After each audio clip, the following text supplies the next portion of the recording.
J-Deck, the original aluminium extension builders. J-Deck home extensions are tailor-made to suit your own family requirements. Pool room, rumpus room, sunroom, sewing room, whatever you need, J-Deck aluminium extensions are quality investments for your home. Professionally designed and built. If you're extending, don't before you get in touch with our sponsors. Yes, J-Deck's price, worth getting. More details on page 4 of Tomorrow's Sun. Buy direct, save, buy from J-Deck, 555-2988, 555-2988, and they'll service all suburbs. Well, if ever South Melbourne had incentive to go on and win their game, they had it yesterday with their coach leaving and the doubt about their future at South Melbourne.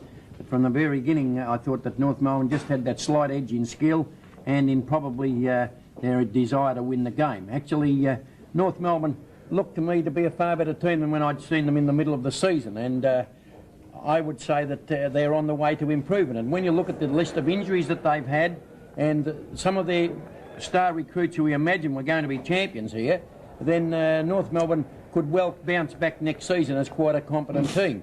South Melbourne, I think, have discovered some very promising players this year. They've got Fashini, they've got Dennis Carroll, they've got that Greg Smith, fellas like this. Roberts, yesterday, you see him kicking that goal. Roberts tried very hard, but although Round dominated the game, Teasdale disappointed yesterday. And Glenn Denning back in match-winning form yesterday together with Dench. Their teamwork seemed to gel together, and I thought that certainly they should go his brightest with 3 goals yesterday. Looked a lot better than he did earlier in the season. So I'm not too sure about North, whether or not Malcolm Blight was a little bit easy on them in the first part of the season, or whether the injuries and the lack of form of some of their champions just deserted them, or whether or not they needed a strong hand on top of them. South Melbourne, well, it's difficult to know with them. I see that their coach made the excuse that it's been a terribly wet season for them, that they're not suited by the play. However, I think that they do need 2 or 3 more players to get some depth into their side, and whether or not a new coach will be able to get more desire in their team is problematical. But it was quite a sound game yesterday for 2 teams that really are only just finishing off the season. They had no hope, and the game was played in good spirit and quite a good game. Your votes, Bob, for yesterday's game? I think I gave 1 vote to Mark Browning, who's had a very good season, Browning, and it might be a tragedy for South Melbourne as his contract expires, or it has expired now, and he's said that if the team doesn't go to Sydney, he might look for pastures elsewhere. I know he's a very good player, Browning. I gave 2 votes to David Dench, who's returned to something like his very best form after serious knee injuries, and I gave 3 votes, of course, to Barry Round, who is absolutely a giant. Just at the moment, his form and his marking, is really good. He's not a great kick, Barry Round, and it's a wonder that a lot of people don't cut him off a lot more, that handball that he does do, but he seems to be able to get away with it, and Round is a true gentleman of the football field, and he deserves all the accolades that he's won today. OK, Bob, and Peter McKenna will talk about Collingwood and Fitzroy in just a moment. Some jogging shoes feel like a vice. Some jogging shoes are too soft to give foot stability, and some jogging shoes give little, if any, lift-off. A correct jogging shoe has a toe box for vital comfort. A correct jogging shoe has a pre-moulded heel counter for essential foot stability, and has a special inbuilt springer for greater lift-off, lessening foot injuries. We've built such a shoe, the TRX Competition Super, but then we've been setting the pace for some time. Available at these stores. Now that the Mingwa is here, cruising isn't quite the same. So come aboard the Mingwa and be prepared for something different. Like a cabin steward who brings you tea each morning and lets you win at Kung Fu in the afternoon. Or an assistant purser who beats everybody at ping pong. Except the captain. Experience the warmth and culture of China. Mingwa, the friendship. It puts a different face on cruising. Well, Peter, you saw Fitzroy defeat Collingwood yesterday for Magpies' first defeat at home for the season. Well, when I first saw the conditions of the ground at Victoria Park yesterday, I thought it was a certain Collingwood victory, because they've been a very good wet weather side for a number of years now, and Fitzroy, I thought, over the years have lacked a little bit of physical strength, but Fitzroy hit Collingwood with everything early in the match. They were first in for the ball. When they weren't first, their tackling was ferocious. You saw Conlon on your screen there. His tackling, certainly you had, well, look at that, the way he charged in after that. He had a few of the Collingwood players Very, very uneasy. Conley played a magnificent first half, and Fitzroy have developed into a very, very good side. They had 2 ex-Collingwood players playing on the wings in Lee Carlton and Herbert doing particularly well. There's Grant Laurie coming down from the half-back line, playing an outstanding game. In fact, he picked up Peter Dacos, and Peter Dacos had his first touch of the ball about 5 minutes into the third quarter. Such a good job did Grant Laurie do. Also across that half-back line, Fitzroy have got an outstanding player in Laurie Serafini. He played a magnificent game. Chris Smith is more a defensive type of player at centre half-back. But Collingwood's problems are up here where they're going now, up on that forward line. Look at that kick from Tony Shaw. And there's Mark Wiedemann, one of his few kicks for the game. They're under tremendous pressure. There's Taylor for Fitzroy in the back pocket, a greatly improved player.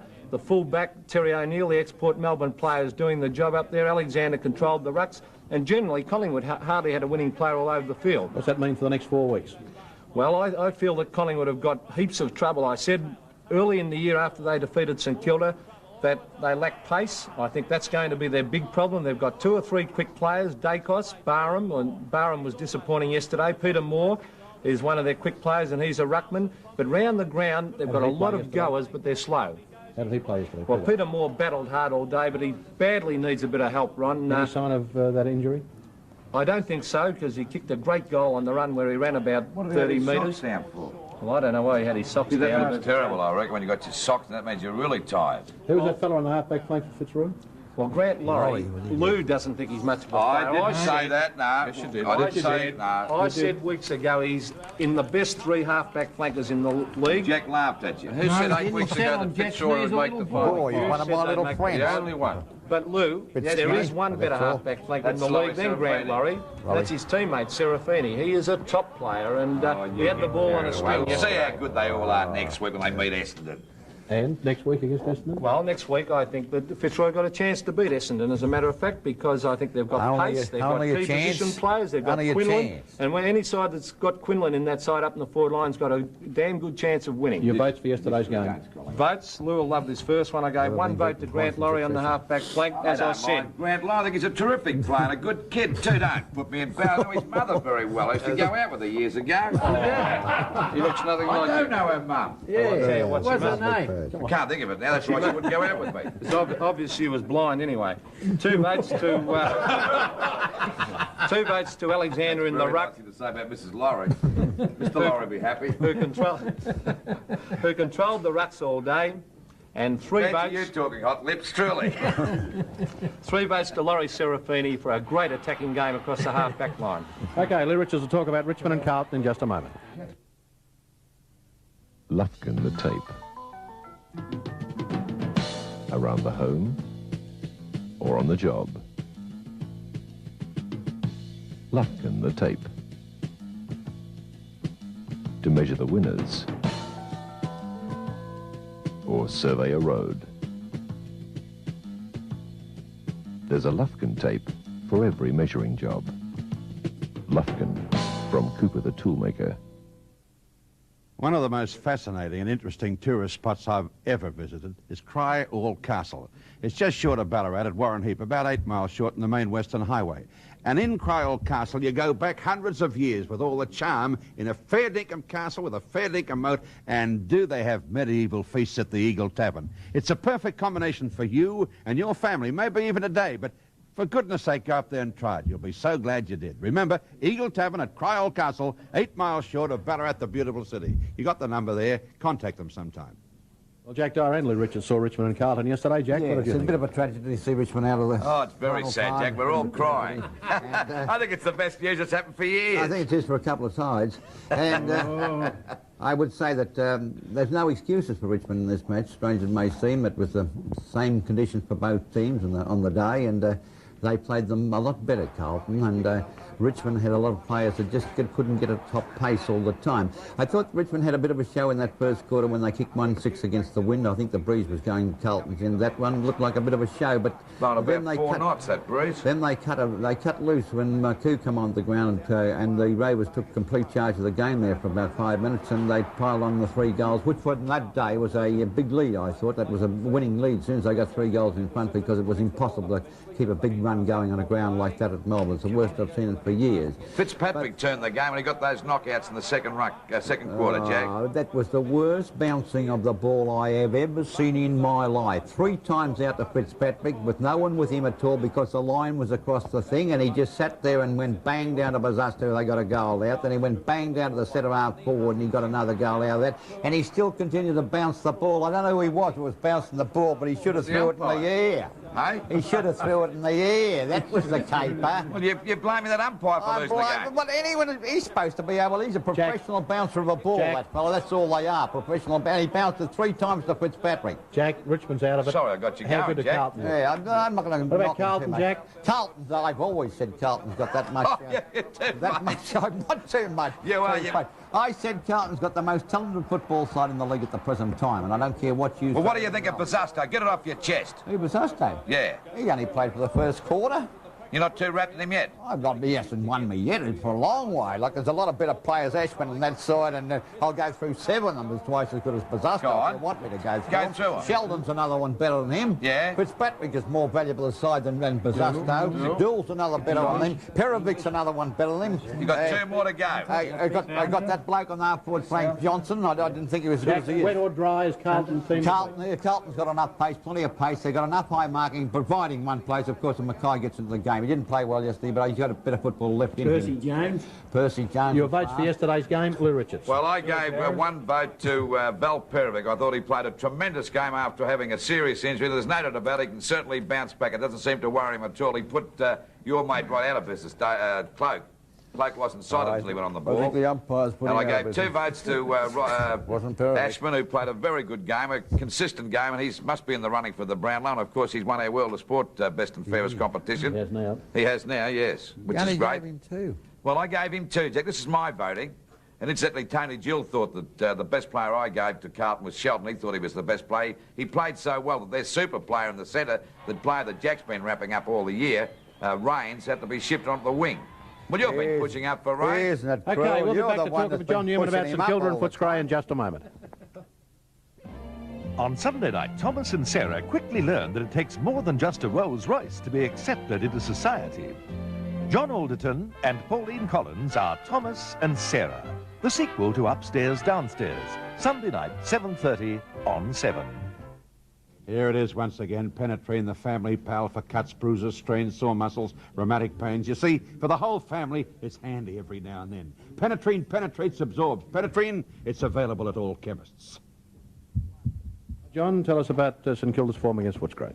Yes, well, this wasn't a great game of football down at Moorabbin yesterday, but I don't suppose that you could really blame the players because the conditions were shocking, and these 2 sides probably don't play the best of football on dry grounds, and given those conditions, it was a hopeless game. But Jeff Saru there, who kicked that goal, played a magnificent game of football yesterday, and he didn't let the conditions worry him. I think a lot of the players, to be quite honest, were a little bit demoralised by the condition of the ground and tended not to go for the ball as they should have had it been dry. I mean, the first basic thing you do is get your body behind the ball, but these 2 sides tried to play dry weather football by finessing the ball, short passing it, kicking out and playing very indirectly.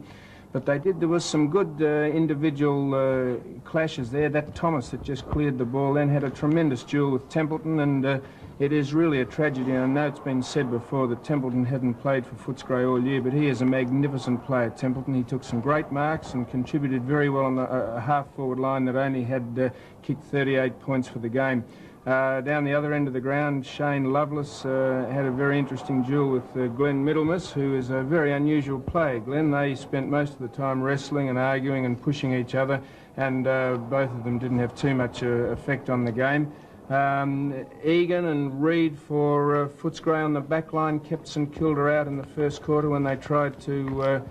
St Kilda fell into the trap of trying to play short and pretty football, but then perhaps Alex Jezelenko got to the St Kilda side at half-time and told them that a 30-yard kick in conditions like this was worth about 70 yards on a dry day. Barker, unfortunately, couldn't take his place in the side, and his place was taken by Michael Blees, who came on in the second quarter and after a touch of the nerves acquitted himself quite well. There's Burns, and played in the centre for St Kilda, played a reasonable game. Elphingston, who ruck-rove to Jeff Saru, was a dominant player during most of the game. Bluey Hampshire there was quiet because Jeff Saru completely eclipsed all that came before him. There's Stan Davidson, who had an effect with his partner Hawkins on the wing for Footscray, and all in all, I don't think these two sides would have a great deal to look forward to for 82. John, your votes for yesterday's game? Yes, I gave one to Kevin Sate, who roved quite well for Footscray and kicked a couple of goals. I gave 2 votes to Robert Elphingston, who ruck-roved for St Kilda and played a very good game, and without a doubt the best man on the ground. Jeff Saru played a marvellous game, and I gave him 3 votes. OK, we'll be back to talk with Doug Wade about Hawthorn and Melbourne in just a moment. Europe's milky fruit and nuts. Scrumptious, I'll say it is. A combination of fruits, nuts, and milk chocolate. Europe's milky fruit and nuts. Good tasting, good for you. Just for fun, we thought we'd bring him back. Maxwell Smart. There'd never been one like him before, and there'll never be one like him again. Don't be scared, 99. I think it's me. Agent 86, Agent 99, 9 to her friends, and the poor old chief. They're all back on 7. What if we speak in Swahili? As you wish. Get Smart, starting Monday at 5:30. Hello, Doug. Hawthorn's form against Melbourne. Well, I thought Hawthorn's form was very good, and I think that they've got a little bit to look forward to. And just as Footscray would be missing Kelvin Templeton for the whole year, I think that Peter Knights is certainly the player that sets up everything for Hawthorn. They have an attacking player like Peter Knights at the centre half back, coming down the ground and getting back to some of the form. Hawthorn have shown a remarked improvement, and if he can regain some of that form next year, and some of the older players who have, Matthews had a very down day yesterday, but Tuck and Moore and Davies, if he stays over, and Scott played a fair game. So they've got the sprinkling of the older players, and a young bloke called Wade came on, Scott Wade, and I think that he's got a little bit of a future. No relation? Number 13. No, he's no relation. He's comes from Tasmania, but... Could be, then. It could be. Your votes for yesterday's Hang on, Rod. Can I just... it. I think that Melbourne have got a few... I'd just like to mention a few names from Melbourne. Todd, McGlaskin, McLean, a very, very good big player. Smith, Jackson. Brilliant game yesterday. Jacko, he is a scream, Jacko. Can't play, but he's a scream. He's a good gymnast. Healy, Flower, and certainly Flower's got to be taken off the half-back flank. That's not his position as far as I know. You criticising the coach? Yes, I don't. I think he's too much of an attacking player to be played a negative role in the half-back flank. Jack, what would Checker Hughes do anyway. if Jackson did that in the match? Well, he had Rudolph doing the same thing. Namavera. Rudolph Nureyev. What, Rudolph?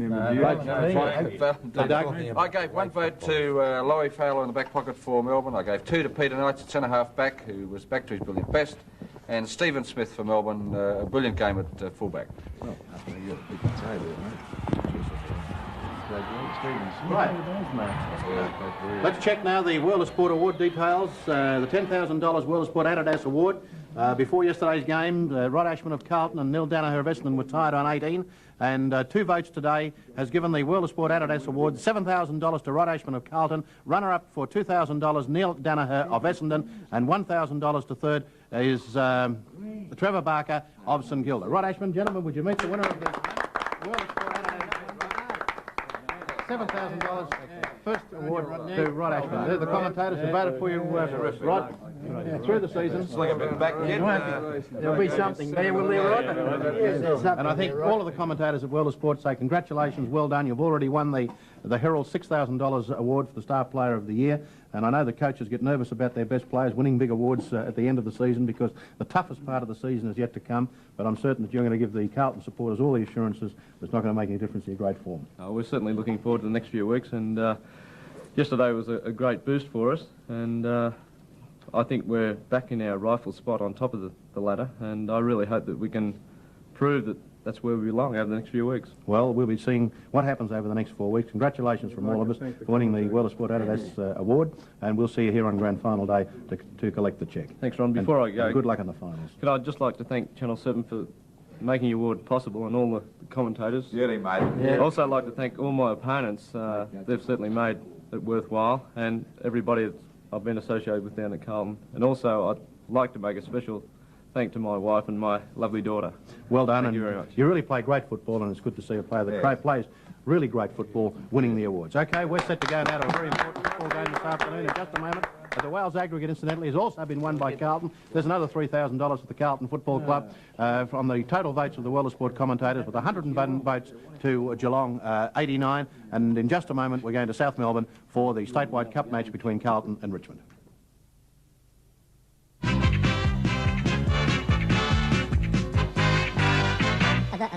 That's all, folks.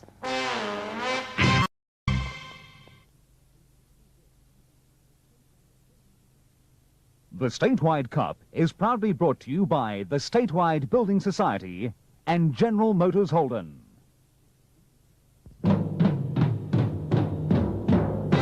Seven Sport, in conjunction with the Victorian Football League, proudly present this live telecast of the Statewide Cup.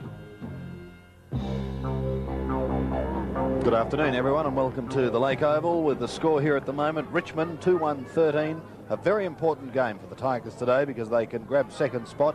Carlton have 1 point on the board. Goal scorers, Oborn and Freem have been the contributors for Richmond, as we welcome Bobby Skilton, who's popped in for a while this afternoon. Good afternoon, Robert. Welcome, Sandy, and looking at these players out here, that's almost like a two senior lineups when you consider most of the players. Keogh, we just saw, trying to kick the ball away, and you go through the list of players in both sides. For Carlton, you know, you've got Heath, McConville, Austin, Klomp, Whitnell, Markazani, Armstrong, and Howell, Keogh, Lenehan, the first ruck. That's just the Carlton lineup, not to mention players like Bottoms, Scrimshaw, Waterson, Michael Smith, the former South Melbourne, Oborn, Taylor, Robertson, Wall, and such in the Richmond lineup. Well, yes, there's certainly plenty of strength in both sides, and here's one player who started tremendously well. Howell, a long kick up towards full forward. The big fist goes from Baum. A snap, or high snap too, from Lincolns, gathers no distance at all. Robertson spoils again. Lincolns tries to butter up for a second occasion, goes to ground, throws it out to his teammate Lenehan, who kicks towards goal, and he's got it through. Carlton's first goal kicked by Lenehan. They trail now 2-1 to 1-1, and we're talking about the depth in both of these sides. Not a bad half-back line, Bobby, for Carlton when you look at McConville, Austin and Klomp. No, every one of those players can be moved to a number of positions. McConville, of course, has played numerous games at full forward in the seniors and has kicked the 5 goals or so. And there is Francis Burke standing by the interchange bench. On the bench itself, of course, Paddy Ganane, the coach of the Richmond Statewide Cup side, and his co-selectors. Carlton looking to go into attack again with a kick from Armstrong. I think he'll take the free kick too for a tackle too high. It'll be interesting also to see how the scoring guns of Richmond go. Oborn kicked 10 last week against Melbourne, and Taylor, of course, has cracked the ton. He's up to 101, so 2 fine performances there. Richmond defence will be tested pretty well today, as we've said, as Shan comes away, receiving the handball, going over the centre of the ground, looking for Scrimshaw, but went a little too far, and Howell, who started in a blaze of glory, gets the lightning handball out to Austin. Austin, a high kick up towards the forward line. See who gets back on this one. I think the free kick's going to go the way of Richmond. Simmons got quite a surprise. I think some of the crowd did too. As Simmons, he started well in this game, plays on straight away with a handball, across to his teammate in Mervyn Kane. A high kick, but not well directed by Kane. And here he is again, Howell. Paul, what are his stats today? 4 marks and 6th kick. Well, that's extraordinary. We've been playing only 15 minutes. Howell, centre wing. Howell has also had 3 handballs, and that was a glorious kick right up over the half-forward line. 2 Richmond players in Simmons and Robertson combined, but Simmons comes in to make amends for that, screws the ball over the shoulder towards the half-back line. Keogh coming on the scene, but it beats him over the boundary line, so a throw-in will take place on half-forward flank for Carlton. Bobby, I should mention one change in the Carlton lineup. Rod Waddell, the young rover, is out with a hamstring. At the throw-in, coming over the top, we saw the big Carlton ruckman. Waterson comes on the scene, traps the ball well, a lovely hand pass across to Shan. Shan quick enough to get the one towards Freem. Freem under pressure from Whitnell, but traps the ball well, throws the ball out to Shan, but it's allowed to be called play on. And Shan now with the left foot kick down over the half-forward line. McConville's first there. Traps it well, gets tackled too high, and Peter McConville will take the free kick. not waiting to go back behind the mark. He's able to play on, puts the short pass into the centre. A well-directed kick missed by Lincolns. He couldn't quite get to it. Kerr trying to knock the ball on. It's forced forward by Freem. He overruns the ball, though, and eventually Shand comes through. Tried to get the hand pass out. Kerr comes in, got the loose ball out towards the senior of Richmond. He couldn't quite gain possession. A pack forms, and the umpire has no choice whatsoever but to come in and bounce the ball. Plenty of desperation early on in this game, as we've mentioned. Critical for Richmond. They've got the chance for second spot. Howell and Robertson doing battle once again. Should be some good duels around this ground today. And the ground itself, Bobby, has dried out very well and is in good condition. Yes, as we said last week, full marks to the curator. He really has got things in good form at the moment. As senior drives the ball forward for Richmond, but a lovely mark in defence by Peter McConville. McConville over the half-back line. Another short pass. Again well directed. This time Armstrong takes the mark, plays on straight away. Kazuro onto Klomp. Carlton looking good at this stage, but unable to get the scores on the board. No mark taken up forward. Dutton grabs the possession of it. Should give the hand pass across to Lincolns, who's waiting there for it. The quick kick from Lincolns, straight off the side of the boot and through for 1 point. Well, Lincolns has certainly been in everything too in the opening minutes of this game. 6 kicks, but unable to capitalise on that occasion. Richmond 2-1, Carlton 1-2. Incidentally, on the interchange bench for Richmond, Pearson and Ross, while for Carlton, Spiro Kokomilis and McAvoy. Kick back into play once again. A good-looking kick too by Barman. A strong mark taken out there for Carlton by Keogh. Keogh going short in towards half forward. Trying to burst his way through was Carlton's Robertson. Couldn't take the ball with him. The pack develops once again, and another bounce as we welcome to the microphone Lou Richards. Good afternoon, Lou. Good afternoon, Sandy, and certainly the ground is surprisingly good, isn't it? It's very good, Lou. It's in great condition, really, as we find now, coming away from defence, bottoms of Richmond. His kick up towards half-back. No mark taken. First of the ball is Robertson of Carlton. Can't trap it cleanly. Got a push in the back from Kane, but Robertson still desperately trying to get the ball out. His hand pass was picked up, though, by the opposition in Conlon. Conlon's kick towards centre wing, beats Austin over the line, so a throw-in will take place on centre wing at the outer side of the ground.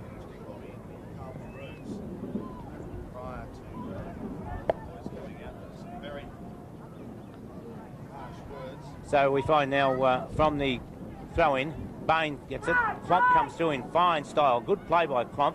He steadies and drives the kick towards centre half forward. Lenihan at the back, though, and we find now that Simmons has taken the mark at centre half back. Simmons, a fine player so far.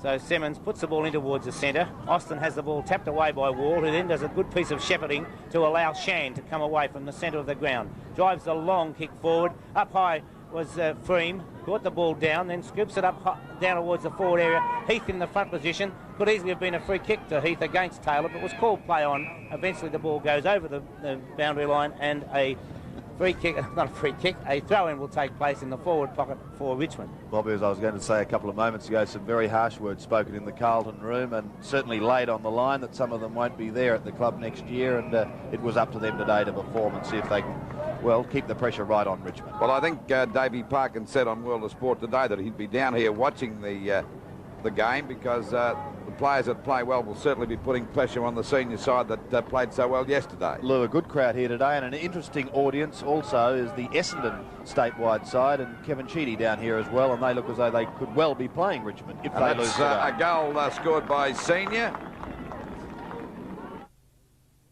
It will suit his pocket and yours. Now save $1 on the superb Parker T-Ball Flighter ball pens. Hey, hey, hey, hey, Mars helps your day.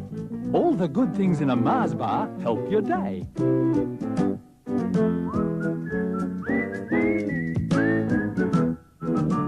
The goodness of milk, glucose, creamy caramel, and thick, thick milk chocolate.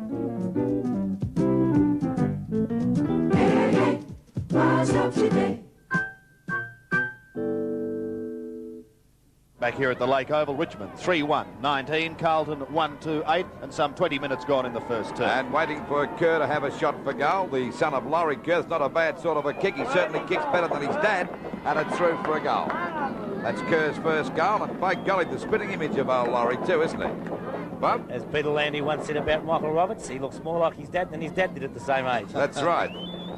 Okay, they were the Essendon reserves. I think Kevin Sheedy may be over there with them, because if Richmond lose today, they would be playing Essendon next week. Is that right? Yes. I can see Peter Bennett there, along with Bernard Shea, the coach of Essendon, right in the middle of the screen. Well, I think it's a good idea. It just shows you the keenness of these boys at Essendon too, doesn't it? Yes. Except they didn't go that well yesterday. Right, back in the centre. They didn't go too bad, they, Lou. They weren't disgraced. Robertson a chance to put Richmond into attack once again. Their goal scorers to date, Oborne, Senior and Freem down towards half forward. No one can control it, but the free kick's been picked up and will go to Waterson. He'll be looking for 101 goal man Taylor. And of course Oborne, who kicked 10 last week, was obviously in very good touch. Waterson, it's a booming punt. Right down into the square. Oh, Taylor got up high but couldn't complete the mark. Plenty of pressure on at the moment. McConville is there. Runs the full distance. Goes with a short kick towards the centre wing area, but an easy mark taken by Merv Kane. Well, Kane's got a fairly congested half-forward line. In fact, he's going to go short. Could be dangerous too towards that half-forward line, looking for Scrimshaw, and it's taken over the line for a throw in about 45 metres around from Richmond's scoring zone. Richmond 3 goals, 119 to Carlton 2 goals, 214. The ball out of bounds on Carlton's half-forward line. The ball forced to the ground that time by Watterson. He walked into his to the Carlton guy that time. It could be a free kick. It'll be a free kick to Kazuro.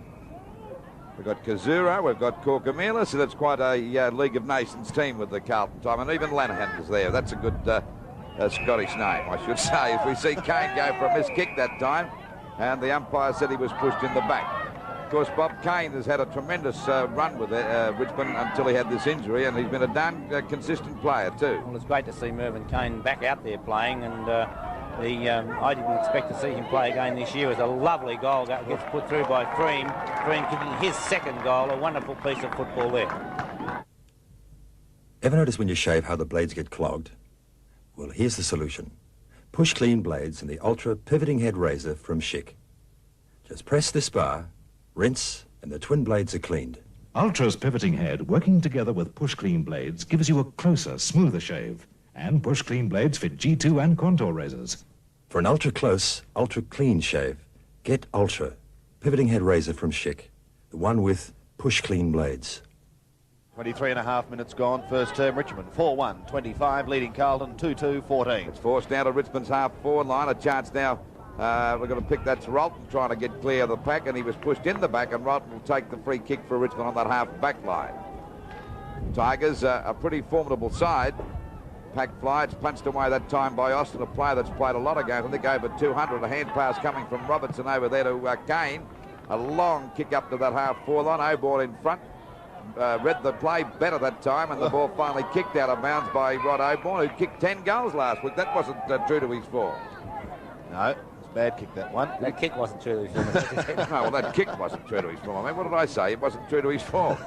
Kicking 10 goals. Oh, well, that's rather Irish, but you know what I'm talking about is Heath, a player that's had a very long service in football, and a mark taken here by Bain of Richmond, and he's only about 40 metres out from goal directly in front. Of course, he was named as one of the emergencies in Richmond's lineup yesterday and didn't make the grade.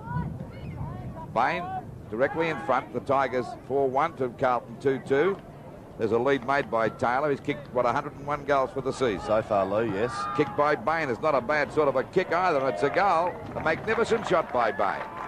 Well, they're certainly making the most of their opportunities for goal. Frank Bain kicks his first. Freem has kicked 2. Senior has 1 and Oborne 1 for Richmond's tally of 5-1, 31. Carlton 2-2, 14. Well, Frank Bain, as we see Serge Silvani directing the situations from the Carlton bench. But Bain has been around for quite a while, but he's still only 22 years of age. I do remember him having his first game about 4 years ago, and he was given the unenviable job in his first game of playing on the wing against Robert Flower. Robertson wins it from the centre for Richmond. Can the Tigers get a run on here, or will Carlton get back into it? A long sweeping handball from Lenihan going out towards the wing, and the free kick going against Keogh on that occasion. The Tigers doing everything right at the moment. Into attack once again. Klomp a little late on the scene. Can he recover? No, he's a little too slow. Robertson there also for Richmond. Two of them there trying to combine. The handball's a bad one, however. Shot back towards the wing area, and a chance once again. The Carlton out of trouble, up towards their attacking zone through Lenihan. first to it. The Carlton boys are very keen to get on with it, but they're jumping onto each other at the moment as Kerr tried to get the handball out. The free kick will go to the man at the bottom of the pack, and it will be Scott Howell. Wastes no time, gets on with the handball. It's a bad one, put his teammate under some pressure, and there's another bad one also. Opened the way up for Frank Bain. Up towards the half-forward line goes Bain, who's first to recover at the back. Some heavy body work going on there. And the recipient for Carlton was Kazuro, but he's okay. A long handball now from Adlam going out wide, and a chance for Armstrong to use his pace, get away. In fact, he decides against it and chips a short one over the top, finding Robertson. Robertson just forward of centre wing.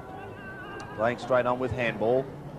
Up towards the half-forward line through Armstrong, but they've been breaking down across half-forward at the moment, and Mervyn Kane takes it with a high kick. Shan waits down, Robertson coming over the top, play on as the call. Robertson scoots it on for Scrimshaw. Some good hard body work. Opened the way then for Carlton's Whitnell. Sets up the handball. The umpire sounded the whistle, but then called play on as Sharp goes off with it. Needs support in the centre of the ground, and he has it now through the agency of Armstrong. A high wobbly punt kick up towards the forward line. Waiting down, Craig Baum. The Richmond fullback sets up the handball. The Tigers out of trouble once again. Back towards the centre of the ground, only momentarily, because Armstrong puts the Blues deep in towards full forward. Two Richmond players fly, and the Carlton boys stood down. Here's a chance, however, for Kane to bring it away. Does so with handball, and again, out of strife. And that's Bottoms kicking the ball back. They wanted to see Whitnell take the mark out there on the centre wing position. There's certainly plenty of talent in this Carlton lineup, and they've got a chance to score now as we see a mark taken here by Lincolns. Well, they're breaking down across the forward line, Lou, and even at this early stage, I wouldn't be a bit surprised to see McConville finish up forward. There's the kick by Lincolns into the goal square. Tiger defenders go for the defensive tactics, and the ball is finally punched out of bounds right against the point post. Deep in the heart of the Carlton attacking zone. Carlton 2 goals 2 to Richmond 5 goals 1.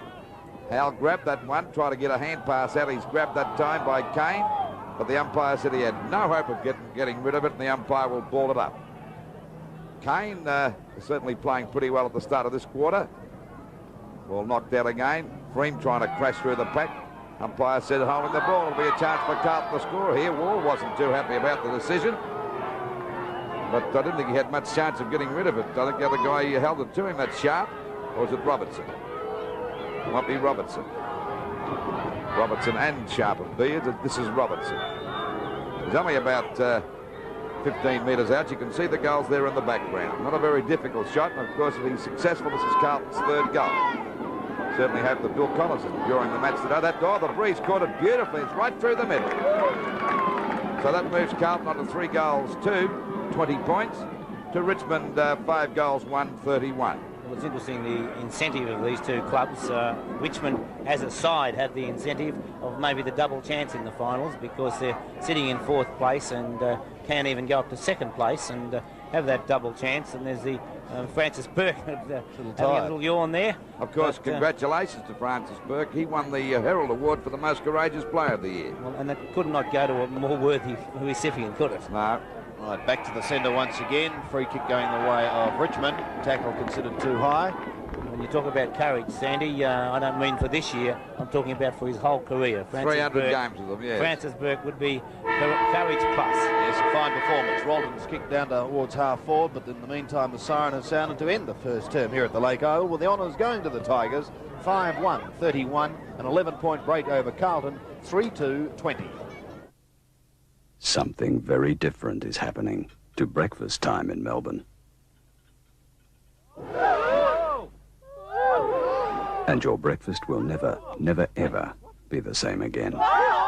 From next Monday, your breakfast is going to be turned upside down. Because Ernie Sigley returns to radio on 103DB, and your breakfast will never be the same again. Spring into a deal at Southern Motors pre-spring used car sale. Spring into this HQ sedan, just $1,995, or this 79 Kingswood, $3,745, or this bargain price Commodore, $4,945, or for the sporty-minded, a Triumph TR7, $7,350, or spring into a UC Sunbird, only $4,675. Southern Motors are finance specialists too. These spring specials are available from just $100 deposit and $16 a week. And the specials keep on coming. Like this current model Gemini, a crazy $4,550, an 8-set Kingswood wagon, $4,956, plus 4 only 79 Valiants to clear at only $3,500. These spring savings only while stocks last at Southern Motors, Baldwin and Carnegie.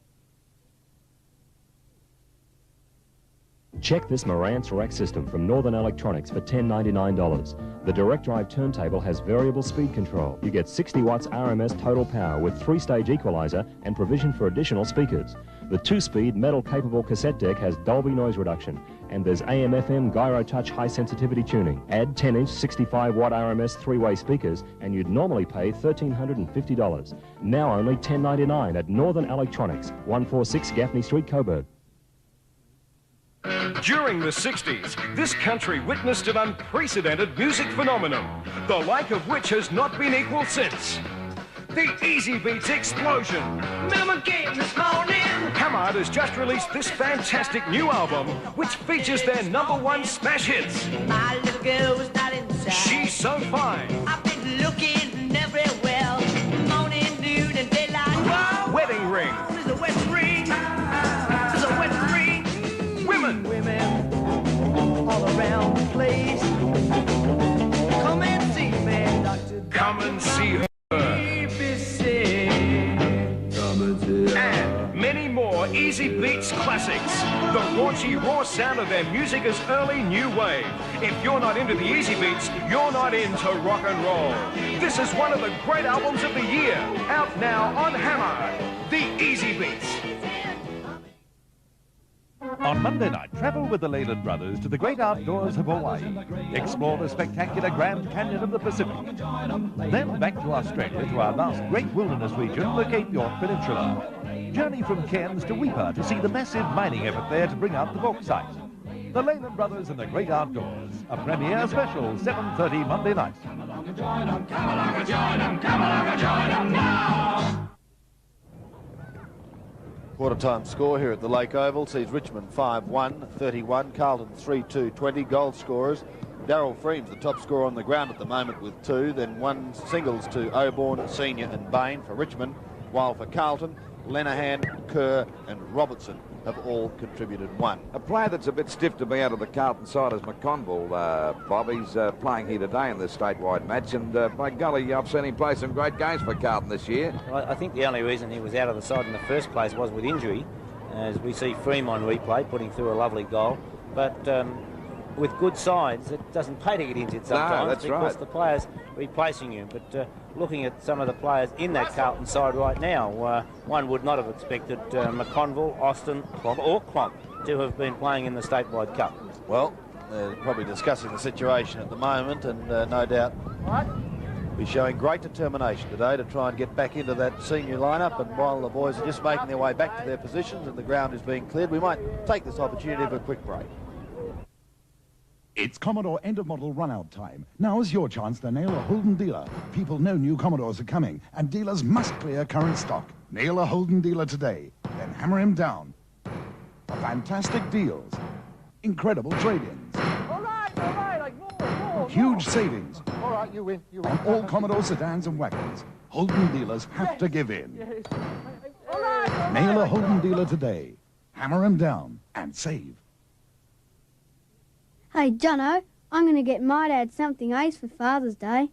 It's a record album with songs about all the famous footballers. Every time he plays it, he'll think of all those champions he's seen. And he'll think of me because it's my present.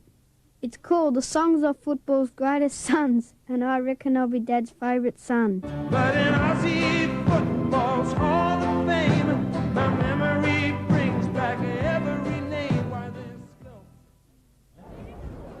Welcome back to the Lake Oval as Bob Skilton just discusses his best players to date, and of course Bobby will be selecting the best player who will receive compliments of Channel 7, $100 on the Statewide Cup. Bobby, who do you like at the moment? When you look at the best players, as individuals, Carlton, they certainly have more to gain because the Richmond senior side is out of the finals now, whereas players like McConville, Austin, Klomp, Markazani, Whitnell, Lenahan, Armstrong, Lenahan, Keogh and Howell, of course, young Howell's played quite some good games with the seniors this year. He was dropped after an indifferent performance last week, but his performance in the first term so far today has been great. Well, yes, he started in a blaze of glory with 6 kicks in the first 10 minutes.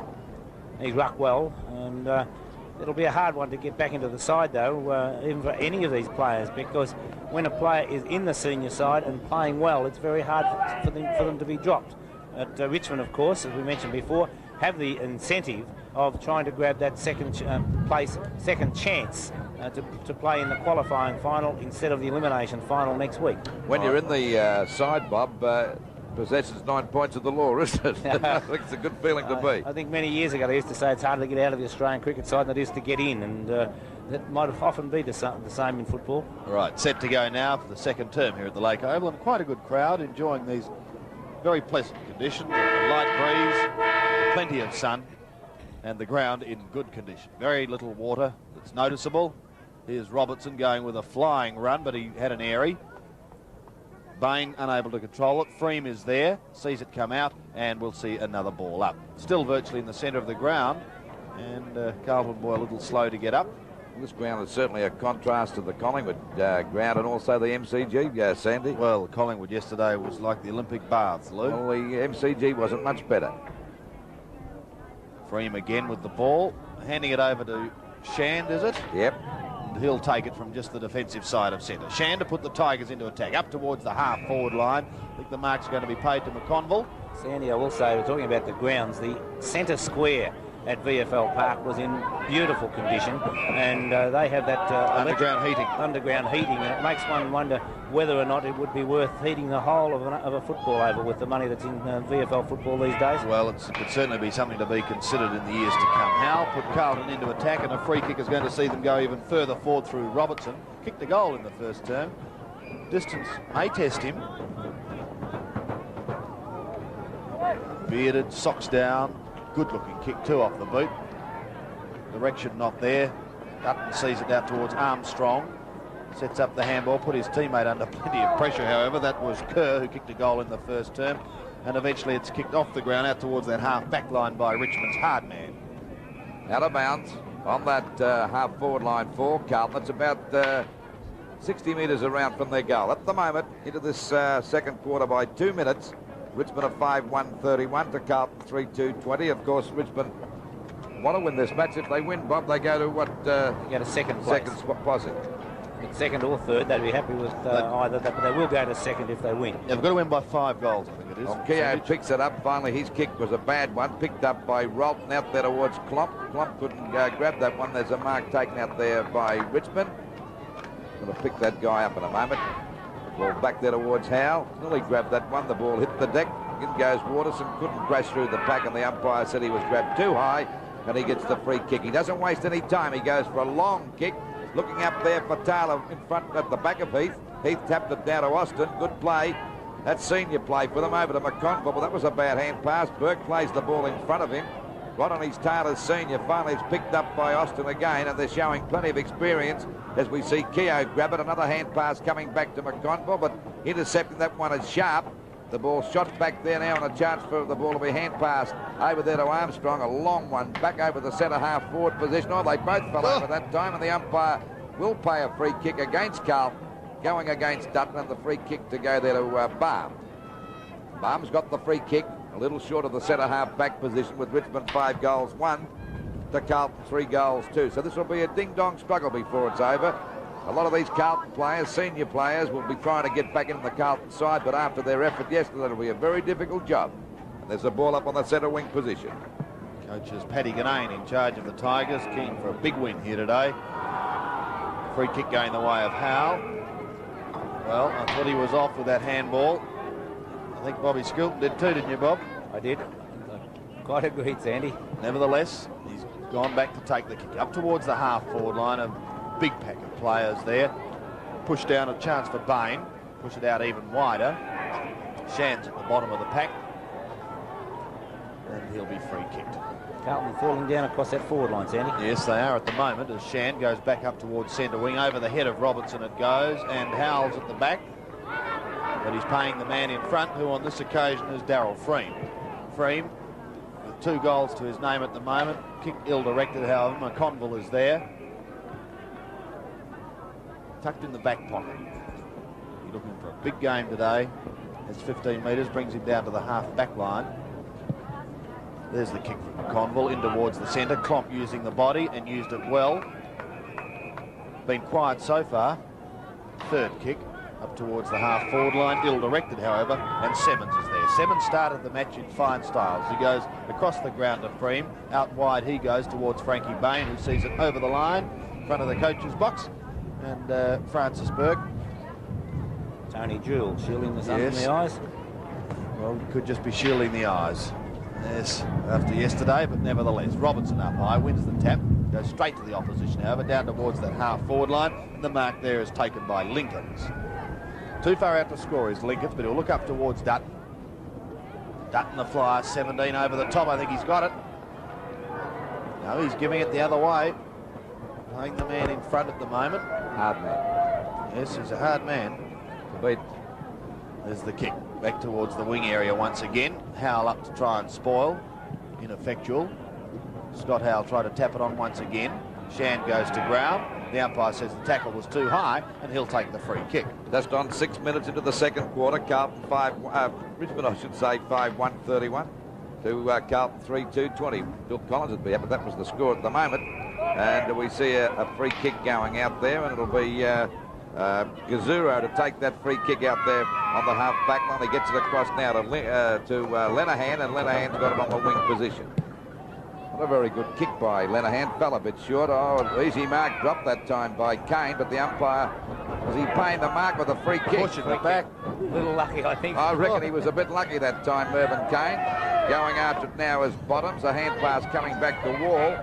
Wall's a pretty stylish player. That's a high kick, but there's not many players there for Richmond, as we see Howell get the knockout, but he's got a very bad blood nose. Smith gets the hand pass back. A chance now for Bain to get clear. There's a bit of a box on going here between Kazuro and Bain. They're still wrestling down there now.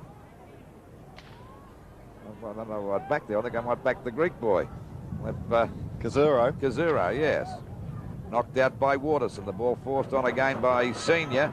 Chance now for Smith to pick it up, but kicked off the ground by Burke. He still can't pick it up. He carts it right down. It's finally forced through for 1 point. So it's 5 goals to 32 points, Richmond, to Carlton 3-2-20. Almost threw that through. Yeah, I reckon he did. We're at the 7-minute mark of the second quarter of the Statewide Cup, coming to you live through Channel 7. The pack fly again. Finally, it's McConville doing very well out there at half-back. A hand pass to Keogh, who's played over 200 games with the Blues. He's been a great little player. Short pass to Lenahan, the boy from Bendigo. Another hand pass to Robertson. Back to Lenahan again. That's Carlton at their best. It's a long shot for goal, and it deserves one too, but it's off target and through for 1 point. Yes, you're right, Lou. It certainly deserved better. Good passage of play. Never wrong, but I'm not always right. Taking the score, 5-2. Carlton are 3-3, a margin of 11 points. Some 8 minutes gone as Baum brings the ball back into play, tumbles a punt towards the half-back line. Robertson late on the scene, gets a short kick stolen by Howell, is in absolutely everything, gives it across to his teammate Robertson in towards full forward. Semmons is there, takes the mark and swings play to the outer flank. And a good mark too taken by Shand. And plenty of stiff opposition there from Sharp. Towards centre wing. Klomp waits down. Robertson is there for Carlton. Keogh also runs out of trouble, then back into it, and is going to be free kicked. Well, the crowd not overly impressed by that decision. Rod Aborn obviously wasn't either. No. However, Keogh will take it from centre wing. And on the mark is Darryl Freem. Plenty of pushing and shoving going on there. Dutton stood his ground and took a strong mark. He's their full forward. Hasn't kicked one to date. Has the opportunity now. Very deliberate. Oh, it's a magnificent looking kick off the boot, and he's screwed it straight through the middle. His first goal, and goal number 4 to Carlton.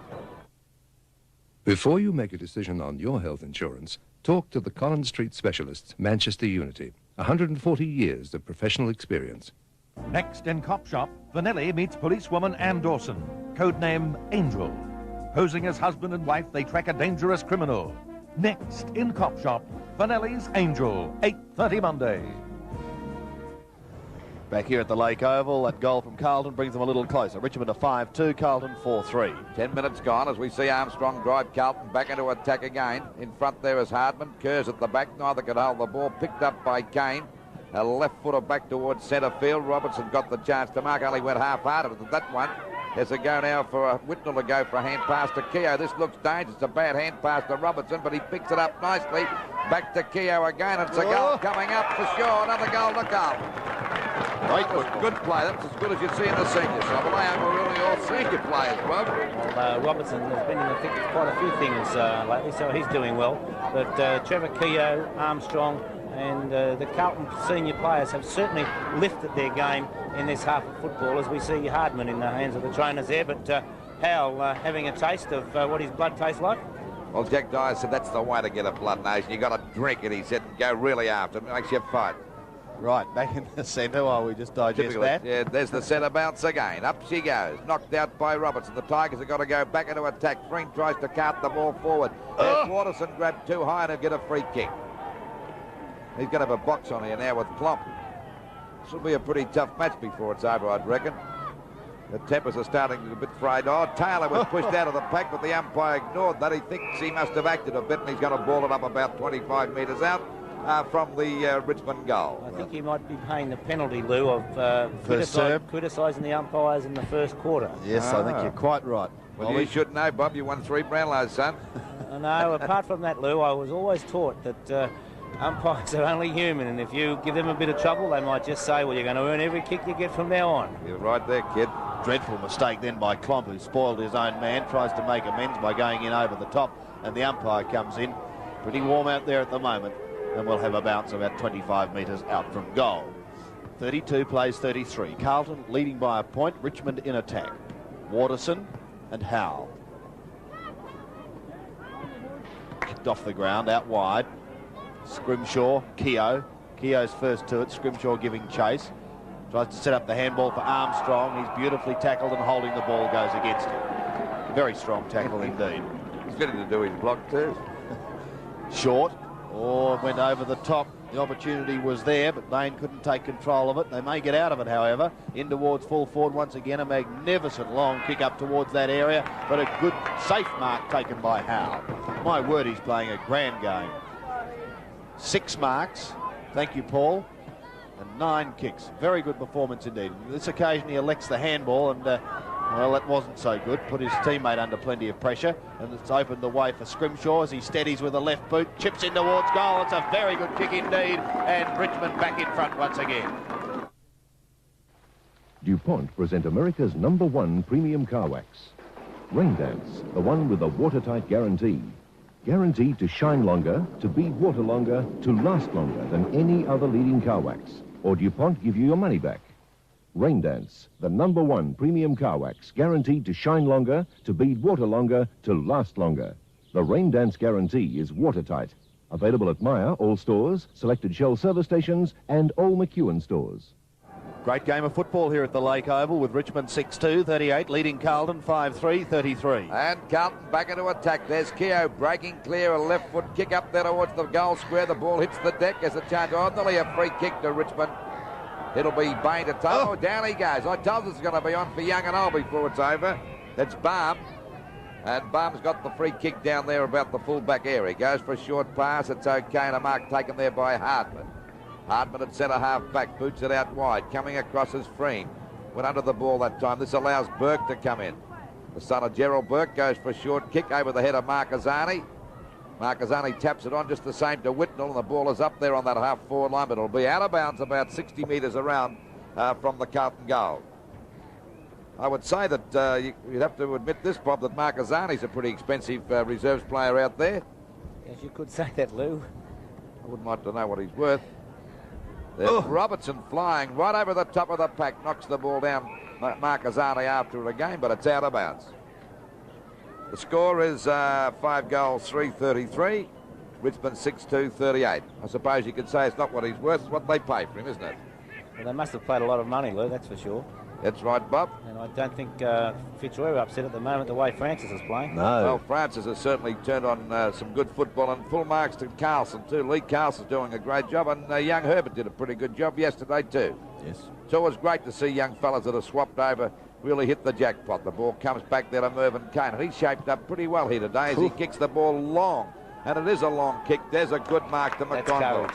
And he's playing a very good game down there in defence, and of course he's had a lot of experience. He plays a lot on the forward line, but I think he plays his best football for Carlton as a half-back flanker. Klomp, another veteran on the defensive side of the Carlton team. Hand pass over to Armstrong, who's played well over 200 games. It's more like looking at a senior team here when you look at Carlton. The ball hits the deck again. It's finally forced out, falling on top of his Sharp. Tries to give a hand pass out, but the umpire's going to ball it up on that half-forward line for Carlton, about 50 metres out from their goal. They're 5 goals, 3-33 to Richmond 6-2, 38. Plenty of desperation being shown by both sides at the moment. It's the bounce pushed out wide. Freem used the body. Kane again. 10 kicks so far to Mervyn Kane. Howell spoiled his own man. Goes in, tries to make amends, put body over the ball. And a great example of determination there, but unable to take it out. And so we'll see a ball up. Going to be a pretty hard task that Bob Scoulton has today, picking that $100 winner for the best player on the ground. Robertson coming in to do the ruck work for Richmond, up against Howell. Won by Robertson, down to Waterson. Waterson, a hurried kick in towards the centre of the ground. Play on is the call, a chance for Carlton to clear through Burke. Going in over the centre mud patch. In fact, it's not very muddy at all because the ball bounced pretty well through it, whereas yesterday it was inclined to sit in it and slowly sink. The kick by Rolton going up over the centre of the ground once again. Klomp comes out with a handball. Carlton momentarily out of trouble. Some very good tackling, particularly on Burke on that occasion, and the umpire comes in, decides on a bounce. We played 15.5 minutes of this second term, and a very even affair at the moment. 38 playing 33, favouring the Tigers, who are desperate for win to see if they can sneak up a little higher in the 5. Interesting, if you've just joined us, that the Essendon statewide side, many of them here today. Senior coach Sheedy is also here as Robertson gets the tap down to Waterson once again, up towards Klomp. The bounce favours Klomp, and with socks down, he just pushes the ball along in front of him with the handball, out in front of Burke, and he sees it over the line. Here's the Essendon boys. Should Richmond lose this one, we'll be facing up to them next week, so they're very keen to see how they perform today. Robertson and Howell once again having a grand duel, and they'll have to do battle once again too, because it's gone over the line. So a bit of a stalemate on that outer side at the moment. But we're back in action once again. Robertson and Howell. Shot out the back. Here's a chance for the Tigers to go up towards their full forward line. Oborn is there. Can't complete the mark. He's under plenty of opposition. Let's see how he recovers. I think he's given away the free kick. In fact, he has.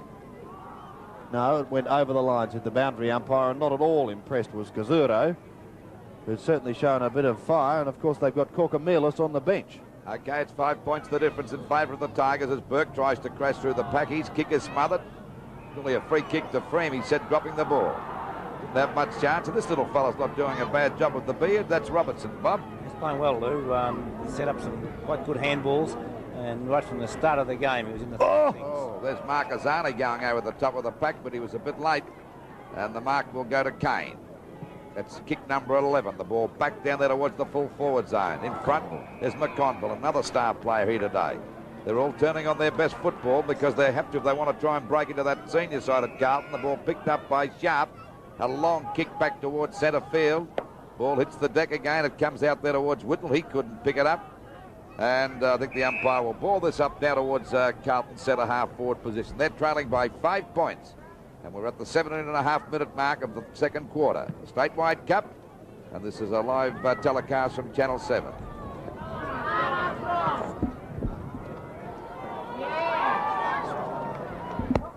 Thanks very much, Bob. I'd like to congratulate Bob. You're trying to sabotage me. He's talking to Sandy and got his hand on my cough button. Well, I pressed the button that said Bob. Okay, that's what we do here. Like my wife, she puts the rice in the sago jar. The ball finally kicked out there towards that half-back flank position. Coming in nicely is Freem. And it's out there towards the wing position and finally forced out of bounds. So we're at the 19-minute mark. 6 goals, 2-38. Richmond to Carlton, 5-4, 34. Do you think a man's working out of difficulties here? 4 points the difference. Is the throw in. Robertson coming in front, winning the tap. I think he's had a touch of the sun. Chance for the Tigers to go forward once again. A long kick by Freem in towards goal. It's a very close one indeed, Tiba. Just touched and through for 1 point. And little Kazuro is certainly showing plenty of aggression down there at the moment. Let's check the score, though, while we do that. 6-3 to 5-4. 5 points the margin. Kazuro wearing 41. Let's get back to the play. Kick down towards that half-back line. And a good mark taken by Burke, who started pretty well this term, doing a pretty good job.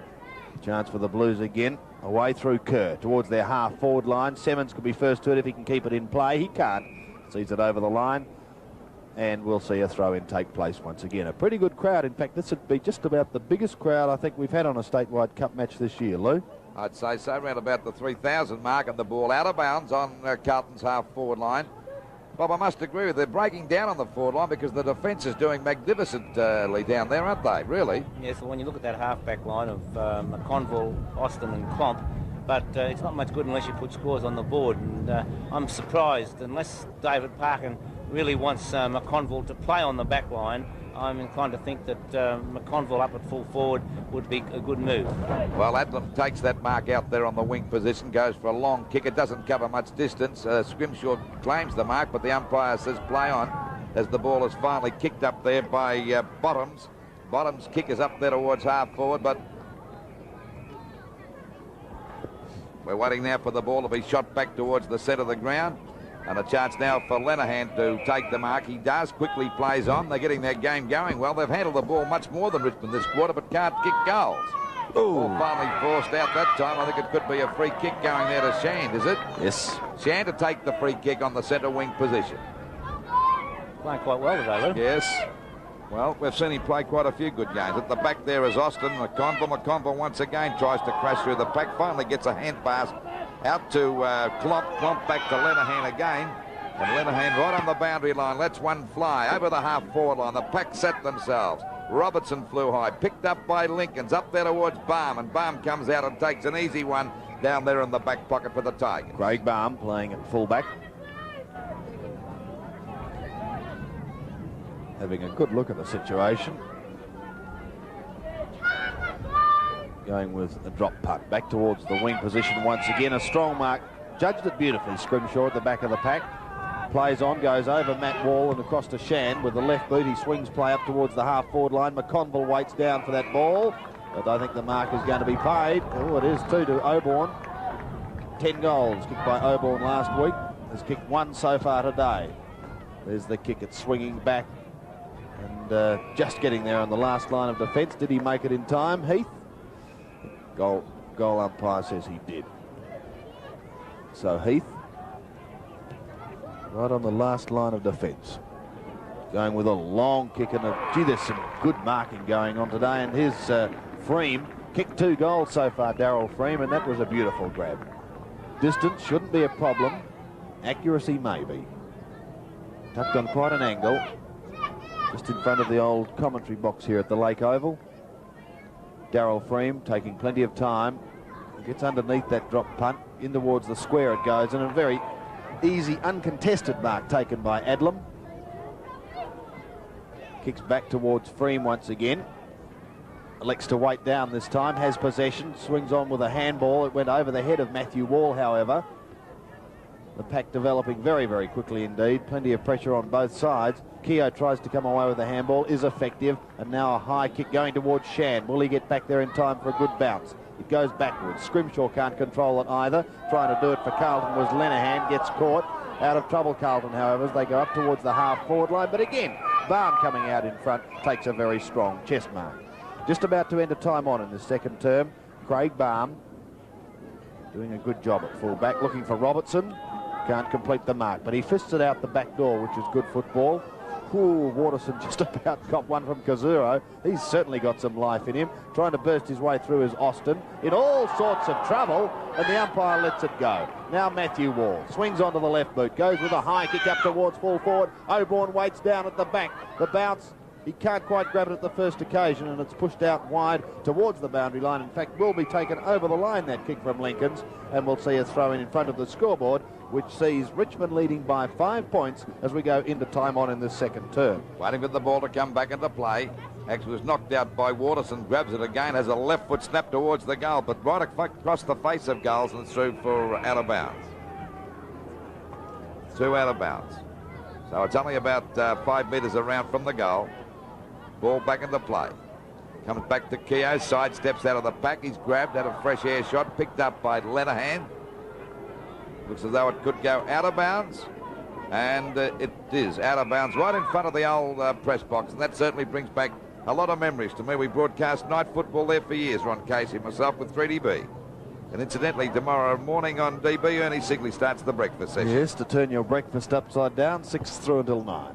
And he'll do a great job, the little Aussie battler, as it goes out wide now. A chance for Big Hardman to pick it up on the boundary line at half back, but Kerr is grabbed as he tries to crash out of the back. And the umpire said it's out of bounds about 70 metres around from the Carlton goal. Just watching Marquezani and Conlon run across towards that ball before. Conlon sticking with Marquezani all the way, which indicates that he might have quite a bit of pace. Yes.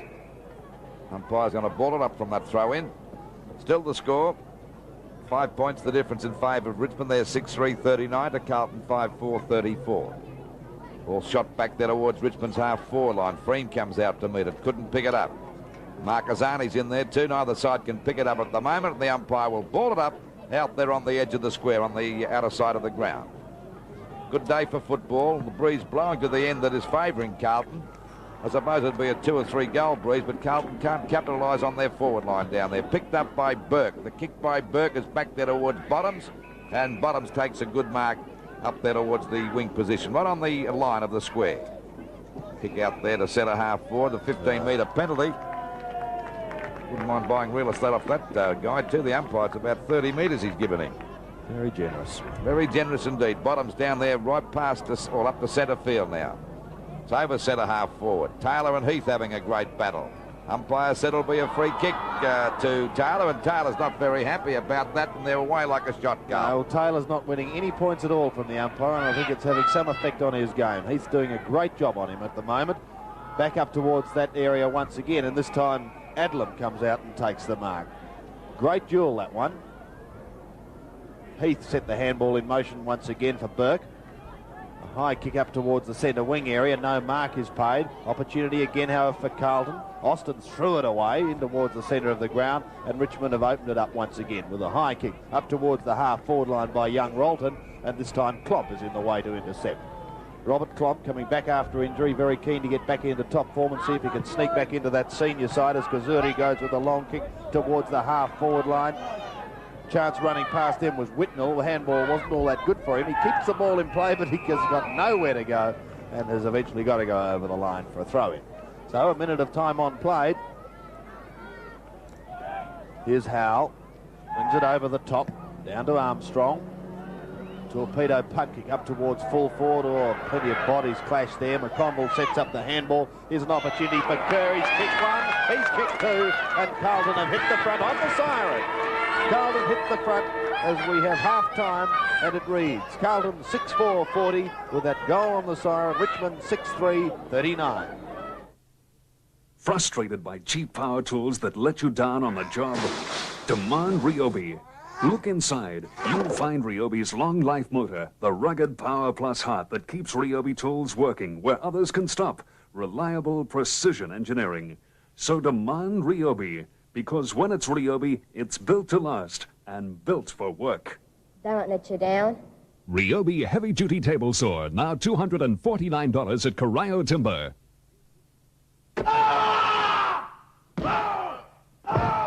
Selling small trucks in Australia is a pretty tight game. And so is getting into them. Until now, meet the not-so-squeezy one, Mitsubishi's Canter. With loads of headroom, shoulder room, leg room, and a really great payload. Mitsubishi's Canter, petrol or diesel. Not so squeezy. From your Mitsubishi dealer. truly professional. From Northern Electronics, this complete American Marantz system. The 70-watt console amplifier and 10-stage graphic equalizer couples with the Marantz 2-speed metal-capable cassette deck with Dolby noise reduction. And the Gyro Touch AM/FM tuner has stereo digital display. The direct drive turntable has variable speed control. And the crisp, clean sound comes from powerful Marantz 3-way speakers in beautiful rosewood veneer cabinet with smoke glass door. $14.99 only at Northern Electronics, 146 Gaffney Street, Coburg. This is Goodyear's new NCT steel. A new type of steel radial that Goodyear claim offers more grip than any comparable tyre. Now that's a pretty strong claim, but wet grip tests like this one proves their point.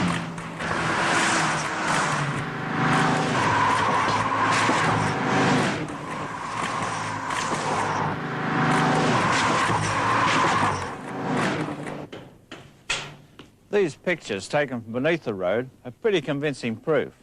These leading Australian and European steel radials, quite possibly the ones on your car, lost this much grip in the wet at 100 kilometres per hour. This print shows NCT steel's full width grip at the same speed. More grip, more driver control. NCT steel, only from Goodyear. For grip, I can't think of a better steel radial. Right, let's have a check of the quarter-by-quarter scores here in the Lakeside Cup match, Statewide Cup match at the Lakeside Oval. 6-3-39 to Carlton, 6-4-40. 1 point the difference, and we can see how Carlton did capitalise in the closing stages of that quarter. But Lou, some very astute work done by our special comments man, Bob Skilton. Well, that's right. Bob, during that quarter when he mentioned that Carlton were failing down there in attack, Bob suggested that McConville, who'd played so well in defence, and Carlton had nothing at stake, but to try him on the forward line at full forward, and they immediately did that, Bob, I noticed. And he handballed across the curve for that goal. Yes, so, very good work. Well, it's an amazing thing that you weren't such a successful coach when you were at Melbourne, mate. Now, before we go any further, gentlemen, I should mention that tomorrow in Lygon Street, due to a wager made by Lou Richards. No, is it? No, tomorrow morning Sun is going to say when it is, isn't it, Lou?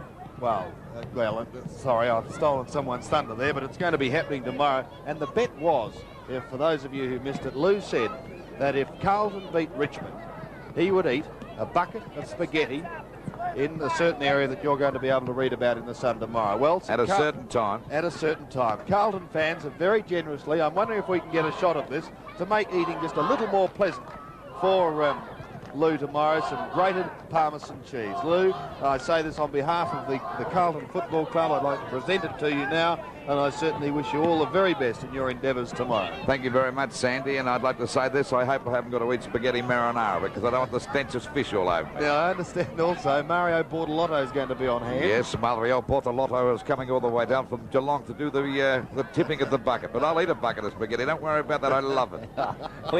Well, it's certainly going to be worth seeing, so if you get your copy of The Sun in the morning, you'll be able to find out the exact details of Lou's appearance and, who knows, possible disappearance. Let's have a look at this replay, and here's Keogh in action. He's played a good game, Bob. And so too is Robertson, who sets up the handball back to Keogh. It was great teamwork by Keogh to give it to Robertson, then go on and take it back and finish it off with a lovely goal, as we see there, with a beautiful shot. Yes, some very good football indeed. Well, the situation is very interesting at the moment, Bob, with only 1 point in it, and the way both sides have been using the slight breeze here, would it be fair to say that if Richmond could set up perhaps a 4-goal break in this term, they're going to make it very hard for Carlton? Well, they certainly are going to make it hard, because it would be about a 2-goal breeze favouring the right hand of our screen. But both sides really have fallen down up forward. The Richmond defence, with Baum holding Dutton at full back. Semmons, a good player in the back pocket. Walton and Kane doing well across the half-back line or the other end of the ground.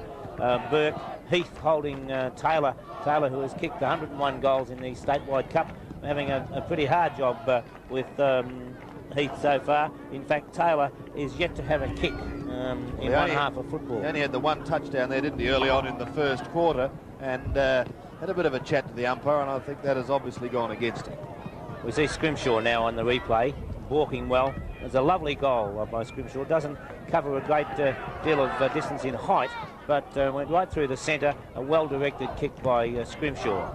By golly, Bob, you must admit that Carlton defence is a replica of the senior side, because the way they've handled the ball down there, they're backing up well, their hand passing has been perfect, and of course it's the experience that stopped players like Taylor and those other fellas from scoring down there. Well, there would have been times over the last couple of years where that defence could have been the defence for the seniors, because Kevin Heath last year, I don't think he's had a senior game this year, but last year played quite a bit.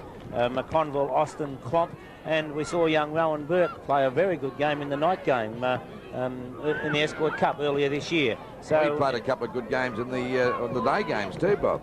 Well, it is a very talented lineup, but both teams have fallen down at the other end of the ground. You win games by kicking goals of football, and it just hasn't happened. We again watch on replay now as Peter McConville gets a quick hand pass to Kerr, and from that position it was a lovely goal by young Kerr. All right then, gentlemen, while we look at that replay, we might take this opportunity of taking a commercial break, and then we'll come back and we've got some interesting racing talk for you. Ever notice when you shave how the blades get clogged? Well, here's the solution. Push clean blades in the Ultra Pivoting Head Razor from Schick.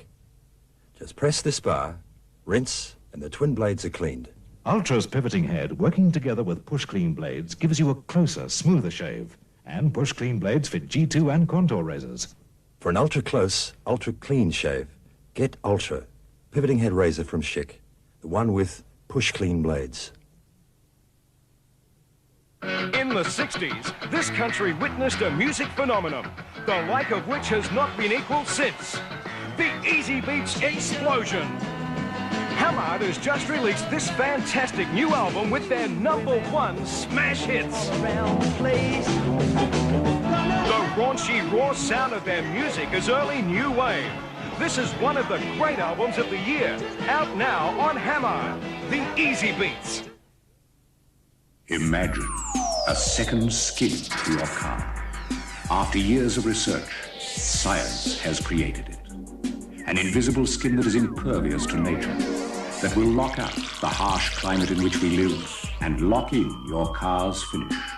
It's called Turtle Seal Liquid Polymer Sealant. It's more than a wax or a polish. It's a second skin that lasts and lasts. Turtle Seal, a second skin for your car. This black Sansui system sold so well that Northern have another at real value. Only $849, available in either silver or black. Play the discs you want, select AM or FM radio, or play and record on cassette. This Sansui amplifier carries it all and gives out 70 watts of total power through these 4-element 3-way bass reflex speakers. Only $849 at Northern Electronics, 146 Gaffney Street, Coburg. Very sound people. An anonymous gift from Sicily containing goods with a street value worth millions. Roger Moore, Stacey Keach, a deadly double. Street People, 8:30 tonight on 7. Welcome back to the Lake Oval, and as you heard in World of Sport, a racing museum is going to be opened on Tuesday, the 29th of September, by Her Majesty the Queen when she is out here, and it really has got some marvellous artefacts in it. And that is out at Caulfield, and Bill Collins throughout the week was out there, and he gave a report in World of Sport on it, and we were able to see some of the equipment that is there. But let's now go back to Bill at Caulfield. Here at the Caulfield Racecourse, about 200 metres from the finishing post, is the Victorian Racing Museum. You've probably read about it, and you probably haven't seen it. There's a good reason for that, because it's not yet officially open. The patron is Her Majesty Queen Elizabeth II. And here at Caulfield, at a special race meeting on September the 29th, that's a Tuesday, the Queen will officially open the Victorian Racing Museum. Why don't we go inside now and have a sneak preview? Naturally, the museum is full of racing memorabilia, the very old, the very new, and the in-between. One of the in-between ones now is this trophy I have beside me. It was won by the Dibb family for Sailors Guide's victory in the Washington, D.C. International Stakes. That was back on September the 11th, 1958. I remember it well because it was my first trip outside Australia to broadcast the race for 3DB. Sailor's Guide, little lucky to win the trophy. Tudor Era won the race by 6 lengths. Sailor's Guide got it on a rather frivolous protest. The walls of the museum, of course, are adorned with magnificent paintings of horses, people, and racecourses. The #1 saddlecloth was no stranger to Carbine. He won 32 races, including the 1890 Melbourne Cup, with the record weight of 10 stone 5 pounds. In this oil-on board by William McSherry, the jockey is Mick O'Brien. The 1895 Caulfield Grand National Steeplechase, an oil-on canvas by F.E. Murphy. It depicts the sod wall, and the sod wall was one of the many and varied jumps that they had in steeplechasing in those days. As you can see, it was made of sods of dirt packed tightly together to make a formidable obstacle. The winner was Damo, who carried 13 stone 3. The Victoria Amateur Turf Club now races at Caulfield and Sandown, but they first started racing at Dowling Forest in Ballarat, and this is the first meeting, run on the 24th of March, 1876. It's the running of the Victoria Gold Cup, and the horses are going over the fence in front of the grandstand. The winner is Sailor, running fourth in the blue with the black cap. And the rider on the 6th horse is having a look at the painter. The winner of that race, Sailor, went on to win a Warrnambool Grand Annual Steeplechase. And the horse leading the field at the moment, Canary, was the winner 7 years earlier of the Masters Hunt Cup. This print in the early 1940s depicted some of the racing personalities of the day. Some of them are still alive, and I'm sure you'll recognize them. The late Lou Robertson, one of the great trainers of his era, and next to him, a bookmaker, just retired, the famous Elbert Smith. In the centre of the print, we see His Excellency the Governor, Lord Huntingfield, accompanied by the chairman of the Victoria Racing Club, Sir Alan Curry. And down here we have another great trainer, Jack Holt. And at the end of the print, the famous jockey, Bill Duncan. And here is Bill Duncan, 11 times Victorian Premier rider, combining with another champion, Peter Pan, after winning the 1932 Melbourne Cup. There is a story that the notorious gangster Squizzy Taylor applied several times for membership to the VATC. It's not surprising that the membership was refused. But it is said to get his revenge, on Cup Eve 1922, he had his henchmen set fire to the Guineas stand here at Caulfield. The race meeting, however, still went on, as this picture of the day indicates. The Guineas stand still burning in the middle of Saturday afternoon, firemen in attendance, but a large crowd still there at Caulfield to see Whittier win the Caulfield Cup of 1922. Around the turn of the century, the darling of the Australian musical scene was Nellie Stewart. How does Nellie Stewart get involved in a racing museum? Well, it's a long story, but I'll make it short. Sir Rupert Clarke, a forebear of the present Sir Rupert Clarke, chairman of the VATC, was very captivated by this charming lady. So he decided to name a 3-year-old filly after her. He called it Sweet Nell. Sweet Nell won the 1903 Caulfield Cup, the only filly ever to have won this prestigious race. And this is the trophy, a silver salver, complete with the racing plates that Sweet Nell carried, winning the 1903 Caulfield Cup. From Archer to Carbine, from Farlap to Peter Pan, it's all here at the Victorian Racing Museum. We really haven't scratched the surface in what we've shown you today. The saddles, the racing plates, the riding boots, and even the whips. This whip, incidentally, was the one carried by J.S. Kavanagh when he won the Melbourne Cup on the Pearl in 1871. Not a bad one, is it? I wonder what Pat Lawler would think. But we hope we've been able to whet your appetite to come out and have a look at the Victorian Racing Museum. It's at the Caulfield Racecourse and will be officially opened on Tuesday, September the 29th, in the presence of Her Majesty the Queen at the special race meeting. See you there. That nuclear fallout, Eddie? Or is the dandruff getting worse? Oh, bad luck. Ask your wife to get you Brill Cream Blue. Of all these products, only Brill Cream Blue helps fight dandruff. It's the only one with zinc pyridine thione to help prevent dandruff recurring. As long as it's on, it works. Got rid of your dandruff, eh? What colour are you on? Blue. Brill Cream Blue. It's Commodore end-of-model run-out time. Now's your chance to nail a Holden dealer. People know new Commodores are coming, and dealers must clear current stock. Nail a Holden dealer today, then hammer him down.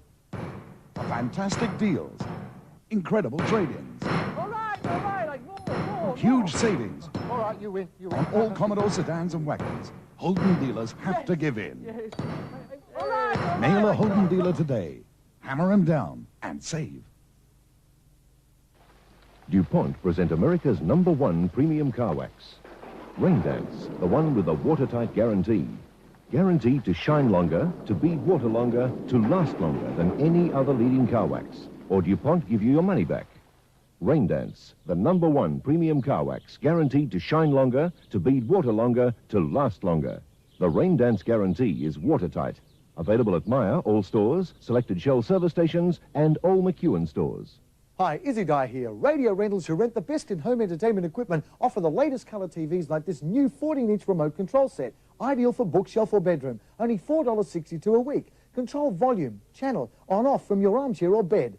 Radio Rentals also have larger screen remote control TVs and great video cassette recorders. An added bonus is the all-inclusive reliable Radio Rental service. Call this number for details. Remember Radio Rentals and rent the best from the biggest. Radio Rentals Colour. Get it.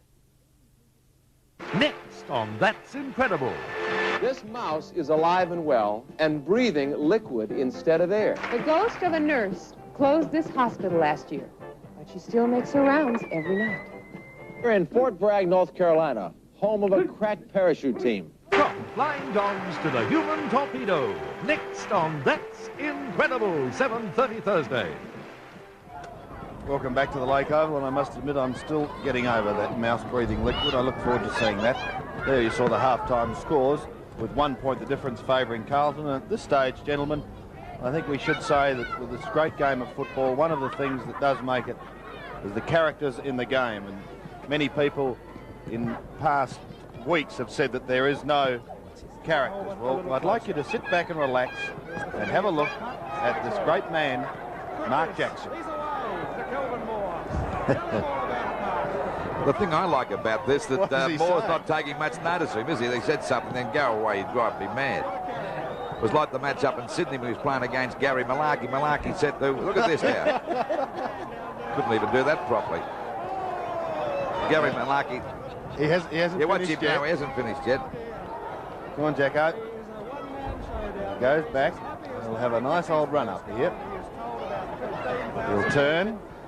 Here we go. Whoa! He's a character, and of course, he's done such a tremendous job for Melbourne this year. When you consider where Melbourne are on the premiership table, you can't go any lower, and yet he's crashed into the record books with his goal scoring, and I think only Fred Fanning. Well, right through their premiership years of the 50s and 60s, only Fred Fanning.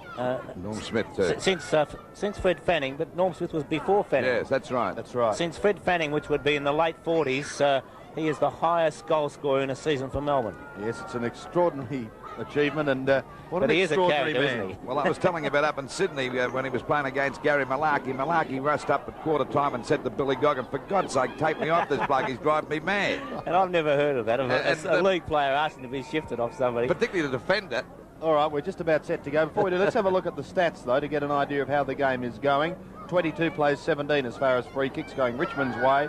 Marks, Carlton supreme there. Handballs, Carlton again supreme. Hit-outs, they're winning. Kicks, they're winning. And kicks to score, dead even. And Carlton on the scoreboard, leading by just 1 point. Well, they've had about 35 more possessions than Richmond, and that's evidence of the fact that they have been breaking down up forward. Right, set to go in this third term.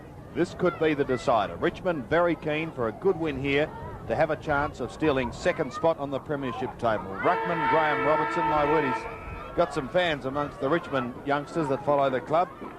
Here's the centre bounce to start the third quarter going. Robertson winning the tap, putting it down towards Matt Wall. His kick is partly smothered and hit that Carlton boy right on the ear. Bain going past, eventually not pushed out to him, in fact. A short kick going towards Armstrong, and he takes the mark at centre field. Armstrong to put Carlton into attack. It's interesting, Sandy, that McConville's back on the back line. That is interesting, yes, because he went down into that forward line and was very effective. At half forward at the moment, a mark going the way of Baum of Richmond. plays on quickly with a handball. Baum's done a very good job in defence so far today. Down towards the centre wing area, it goes over the line and a throw in to take place. Waterson just unable to keep that ball in play. We were talking last week, Lou, about the fact that in the Statewide Cup sometimes you have to play players where the seniors want you to play them, and possibly with McConville, the seniors want McConville played in defence. That might be the case, Bob. Shand out to Scrimshaw. He was over the line when he kicked that darn ball. However, play's allowed to go on. Only by about a foot. And this time it's out of bounds. That's extraordinary. What's the language too, Sandy? What did I say? Darn. Oh, Sorry, sorry. used to that, Bob, and I wouldn't have that in the dressing rooms, Bob, would you? Here's the throw in. We might have a look at this once again to give you an idea just how close it was to the boundary line. Here it comes now. The ball is shot out. Now there he is, over the line when he kicked the ball. You can see the white line. Nevertheless, we're back into action once again, up towards the half-forward line, and Scott Howell at half-back takes a good mark. Played very well, Howell. He's got Lenahan out wide. Oh, God, there's a heavy Copped crash. a hard one too, and he's down on the ground. He'll be down for a minute or two, I'll bet, before he gets up from that one. He might be winded. Certainly is. Here it is. Robertson again with Howell. Howell getting front spot, winning the tap, but straight to Waterson. Waterson, a long kick in towards full forward. Howell's Taylor this time. Heath is with him all the way. Taylor tries to get out, looks for support. He's got to get the handball out. Eventually he does, and he's hit the post with a handball. So, another point. Ties the scores away here at the Lake Oval at 40 points apiece. Both sides 6-4. 2 minutes gone in this third term. Well, Lenahan still in the hands of the trainers. It must have been a nasty blow, that one from Robertson. The ball hits the deck again. A chance for Carlton to get the ball clear. Punched away by Bain. A hand pass intercepted. A chance for Senior to score. He now runs into an open goal. Fires. But he's off target, but at least it's put the Tigers in front by a point. So approaching the 3-minute mark of the third quarter, it's the point the difference in favour of Richmond. Waiting for the ball to come back into play, out to the outer side. At the back is Robertson, goes for the big mark that time, but once again it's McConville coming out. Hand pass comes out to Burke, he fumbles. They're all fumbling now, and finally it's forced out again. Howell on top of the ball, but the umpire is going to ball it up about 50 metres out from the Richmond goal. Lenahan up again. Well, that's good news. Looks a bit proppy, though, doesn't he? Yes, they're taking him down to the forward line. Ball knocked out by Robertson. Back to Robertson of Carlton. The ball finally kicked out wide, and it's out of bounds. It'll be a penalty free kick out there to Freem. Not too good, the young fellow. I thought it was winded. It looks as though he could have been winded, Bob. Surprising they don't take him straight off with the interchange system these days. Oh! Ball kicked up there towards the full forward zone, and the umpire's paying a free kick. It'll go to Richmond. It'll go to Taylor. Lenahan going off the ground, and this is Taylor's first kick for the match. And of course, Taylor's kicked 101 goals for the season, and going for goal 102th. For his 102nd goal. Fires now, and I think he may have scored. He has a goal to Richmond. It will suit his pocket and yours. Now save $1 on the superb Parker T-Ball flight of ball pens. Ever notice when you shave how the blades get clogged? Well, here's the solution. Push clean blades in the Ultra Pivoting Head Razor from Schick. Just press this bar, rinse, and the twin blades are cleaned. Ultra's pivoting head, working together with Push Clean blades, gives you a closer, smoother shave. And Push Clean blades fit G2 and contour razors. For an ultra-close, ultra-clean shave, get Ultra Pivoting Head Razor from Schick, the one with Push Clean blades. Just on 5 minutes, 7-5-47 Richmond to Carlton 6-4-14. This is a darn good game. Robertson from Richmond putting the ball down towards Waterson. Flicks it with the left boot over his shoulder, and it's a high kick too towards the half-forward line. Here's a chance for them once again as Senior goes bursting in towards goal, well off line. In fact, hitting that point post high on the wood.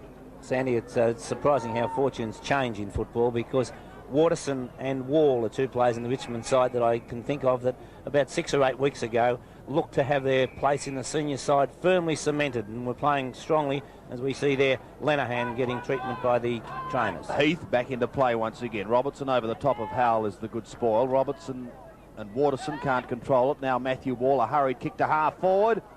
Oborn couldn't quite complete the mark. McConville bursts his way through the pack, sets up the long handball for Marquezani. Marquezani gets another one going across the centre of the ground. Here's a chance for Carlton setting up the loose man. That was Lincoln's, now across half forward. A good smother, however, by Richmond's hard man. Sees them controlling it on that half back line at the moment. Hard man could have got one too high, goes to ground. My word, he's a fighter, however. Adlam is there for Carlton, puts the handball out the way of his teammate in Dutton. He's under plenty of pressure, loses it. Back once again to Hardman, a hurried kick towards the boundary line, and Marquezani will see it over the line.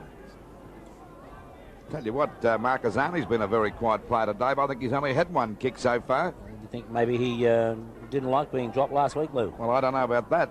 Here's the throw in. I've got to go up to Carlton tomorrow. I'm not going to say that. No one able to get the ball away, and the umpire comes in once again for another bounce. So we played just on 7 minutes of this third term, and Richmond leading by 7 points and certainly hoping to open up a good break here so that they can come away with a win and possibly move up to second spot on the premiership table. Whitnell threw it out then to his teammate, and the pack again very quick to develop. And the umpires picked out a free kick at the bottom of all that, and I think it looks like Freem at the bottom, is it? Yep. Darryl Freem going towards the centre of the ground. Good mark, yes. It's going to be paid to Waterson. Right in the centre. Now he's got Big Taylor up forward, runs round the man on the mark, goes with a drop punt, but Taylor's hopelessly out positioned on that occasion, and Heath has no trouble bringing the ball away towards the half-back line. And it wasn't Taylor's fault that time, no, though. I noticed behind play he was most irate too at the way that ball went, and fair enough too, as McConville comes away. Again, a long handball towards the centre of the ground. It wasn't a good one though. Set up his young teammate there in Lincoln's, put him in all sorts of bother, and it's allowed Richmond the chance to get away. Through Conlon, he kicks towards half forward and finds his teammate there in Frank Bain. Bain plays on quickly. Senior towards half forward. Howe backs in towards the pack, can't quite control it. Clomp aerial ping pong out to his teammate, and again Carlton out of trouble. Back towards centre wing. Oh, plenty of Richmond players there. Scrimshaw first up, does it well as he kicks it back towards half forward, but not a well-directed kick, and McConville is there to take it for Carlton. Good mark to McConville, and I would say at the moment, Bob, he's the best player on the ground. Yes, along with Howell and Lenihan, but McConville for sure, because he has taken 8 marks. And that brief spell he had up on the forward line, he created the goal for Kerr that put Carlton in front at half-time. Marquezani gets the ball out to Corcomelis, but they just about flatten him if they can get him out of the ground. I think he's about 6 feet under there. And the umpire will ball it up out there on the centre wing position, with Richmond leading by 7 points. They're 47 to Carlton 40 points. Going after it now is Robertson. He hasn't played a bad game either. The ball drops short. Robertson, Kerr couldn't hold that. Back it goes to Corcomelis. He can't pick, he must have slippery stops on that, guys. It's finally kicked up there by Carlton up towards the full forward position, punched away from Dutton. The ball hits the deck again. There's a chance now for Richmond, Carlton to go on to attack through Lincoln's. A short pass, and he finds Armstrong on his own. Armstrong's round about centre field, breaks away from his opponent at that time, Shand. The ball up there towards Dutton again. He's got the city, he couldn't hold the mark. And that's Simmons coming away from that back pocket. Good dashing players. A hand pass goes over to Baum. Baum's been a very good player for the Tigers. A long kick over the head of Smith here of Richmond. Smith dragging the ball in front of him, and Klomp, had a fresh air shot off the ground. This gives Klomp a chance. A good hand pass out to Sharp, and there's no doubt about that defence of Carlton's. Very experienced and playing with a lot of confidence. We see Armstrong pick it up. Gets around Robertson very easily. A short pass, it's a beauty. And a mark taken here by Lincoln. It's a hand pass back to Robertson. Another short pass. Too long for Corcomelis. This gives him a run. After him is Conlon. Down goes Corcomelis for the 3rd time. Picked up by Marquezani. A shot for goal, and that's a beautiful kick. Don't just accept any health insurance. Talk to the Collins Street specialists. 140 years of professional experience. Stand by. Stand by, stand by, stand by. At all budget offices, airports, downtown, and suburbs too, when we've got cars standing by, you get a 25% discount. Just ask. We have standby Commodores for 25% off our flat rate. You get a better buy. With budget brings you standby, standby, standby, standby. At budget, we really do drive your dollar further. 10 minutes into this third quarter, only a point the difference. Richmond 7-5-47 to Carlton 7-4-46, and what a game it's turned out to be. It's a beauty. Walton towards the centre of the ground, and Klomp takes a strong mark. He's been pretty quiet today, Robert Klomp. Kick number 4. Puts it out wide. Chance for Carlton once again to go forward, this time through Whitnell.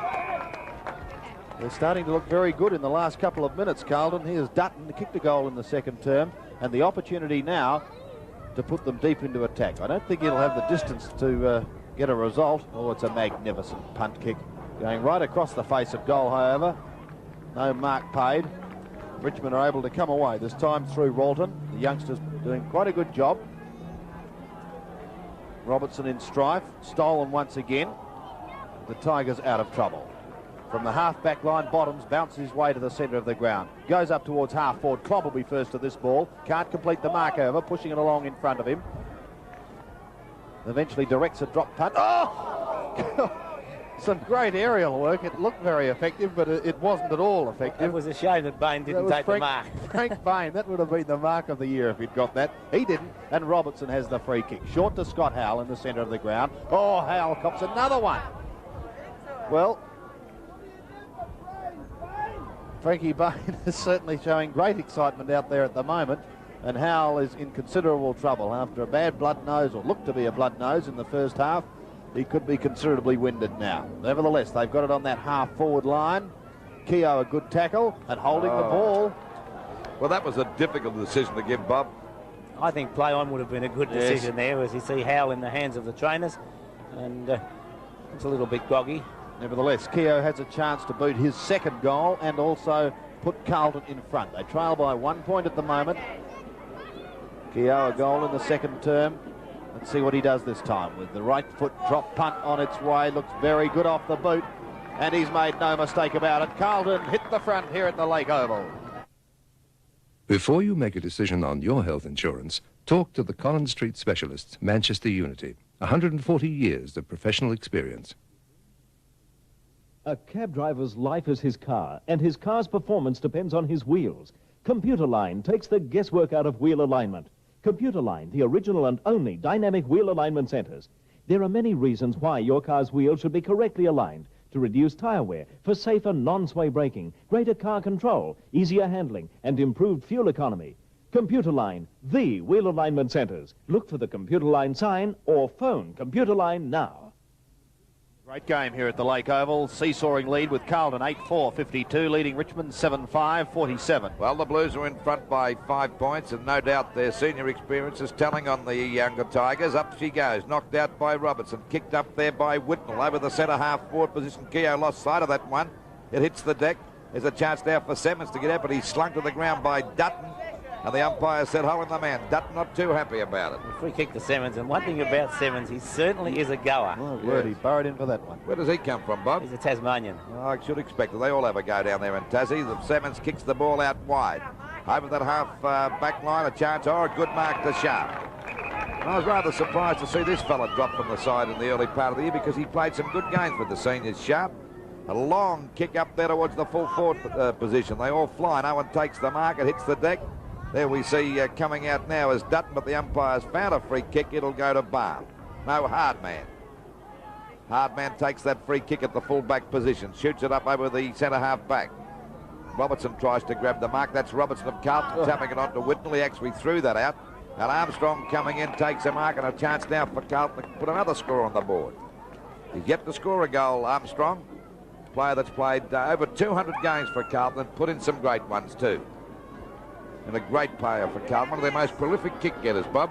Yes, he certainly, to use Jack Dyer's phrase, and I know it's often we do, but he knows where the ball is. Okay, the kick by Armstrong. Long enough, the pack fly, and it's off the top of the pack and through for 1 point. So that puts Carlton a clear goal ahead now. They're 8 goals, 5-53 to Richmond 7-5-47. We're right on the 15-minute mark as we wait now for the ball to come back into play by Barnes. That expression of Jack's, Lou, it's so prevalent with ruck rovers, isn't it? It's no good, watching the ball go over your head all day. Certainly isn't. Whatever you're talking, I don't know what you're talking about. Finally, the ball hits the deck now, and Shan goes for a hand pass to Rodney Oborn, who's been a pretty quiet player after kicking 10 goals last week, and a good mark taken there by Waters, and a hand pass coming over. And once again, it's Shan picking up the ball. A long kick looking for Taylor, but Heath's got him covered at the moment. He gets over the top as the umpire paying the mark. He's paying the free kick to Heath. He's going to pay it to Heath, I think, or is he going to give it to... Taylor, I think. What for? A mark. Well, I reckon that was a bit doubtful. Now, Taylor's got a chance to score his first goal. He's kicked one goal, and, of course, I think he's had this is his second or third kick. Second kick. He's only about 20 metres out from goal, directly in front. And that is a goal, so it's dead level again. It will suit his pocket and yours. Now save $1 on the superb Parker T-ball flight of ball pins. Something very different is happening to breakfast time in Melbourne. And your breakfast will never, never, ever be the same again. From next Monday, your breakfast is going to be turned upside down. Because Ernie Sigley returns to radio on 100 3DB, and your breakfast will never be the same again. Just on 17 minutes into the third quarter, Richmond 8 goals, 5-53, and Carlton the same score. Carlton getting it down to their half-forward line, but it's going to be repelled. Conlon, a long kick and a very good mark taken over the top. 9 marks now. This is a very good performance indeed. Could well be back in the seniors very soon. That handball, not so good. Set up his teammate, trying to keep it in play as Burke. Now a chance for the Tigers. Bain, a short kick. In fact, only went 5 or 6 metres. The opportunity now for the Tigers. A tumble punt down towards the half-forward line, in towards the open goal. Oborn's kick. It looks pretty good. He's put it straight through the middle for his second, and the Tigers 2 goals in 2 minutes sees them move to a 6-point lead. Just the same, they're struggling. Well, they're struggling. Auburn showing there just how he kicked, just why and how he kicked 10 goals last week. But Carlton really got themselves into that position by overuse of the handball. They put their players under pressure. Eventually, Burke having no chance of getting it across to Keogh, and that really was almost a gift goal. Right, back in the centre. Great game of football going on at the moment. Richmond leading by 6 points. Robertson over the top wins a mighty thump towards the half-forward. Oh, a tackle too high, and Matt Wall, mud-splattered Matt Wall, will take the free kick. Swings round. Elects against kicking, in fact went for the handball, but a long kick. It's a beautiful kick too by Freem up towards goal. Well offline, however, and out of bounds on the full. Penalty free kick down there to Carlton. The ball driven out to the half-back line by Heath. Klomp in front. The punch coming from Smith, but the ball is out of bounds about 60 metres around from the Richmond goal. One player in the Carlton defence who's having trouble today with Watterson, and has done some magnificent jobs over the years in the seniors. Austin just coming back from injury, obviously maybe not quite as fit as he'd like to be. Well, I must agree with you, Bob. He's been a real joint killer because he usually gets a job to mind one of the stars and usually cuts them down to size too. Austin's played some great games for the Blues, and we see Wall with the kick out there at half-forward, a good 55 metres out from goal. Up there looking for Taylor, but he's in the back seat there. He's got to fly high to grab this one, coming over the top of the pack, but the umpire's found a free kick, and the free kick will go to Heath. I think Heath's played over 200 games too. I'm not quite sure about that. He's been around for a long while, Lou. He played in the premiership side for Hawthorn quite a few years ago. And he played, I think, in the premiership side 71 with would it be? Yeah, with Carlton. And we see a free kick going out there to Kerr. We mentioned before the son of Laurie Kerr. Quite an influential man up at Carlton. The ball drops a bit short off the top of the pack. Richmond players spoiling each other there as we see Bottoms getting a hand pass out to Freem, and they go back into attack again. There's a chance for Auburn to take this mark. He does. And, of course, Auburn kicked the last goal. He's second for the match. Taylor making a lead, but the ball comes up. He's swamped by 2 Carlton players, picked up by Keogh, scouting out pretty smartly. Another hand pass coming out there, and we see Kazuro get the ball back there. I think it was him. I'm not quite sure. And finally, Wall gets it now and hooks it back towards the forward pocket. A chance for Auburn to mark on the boundary line, and he does. Difficult shot for Auburn. He'd certainly reached the distance.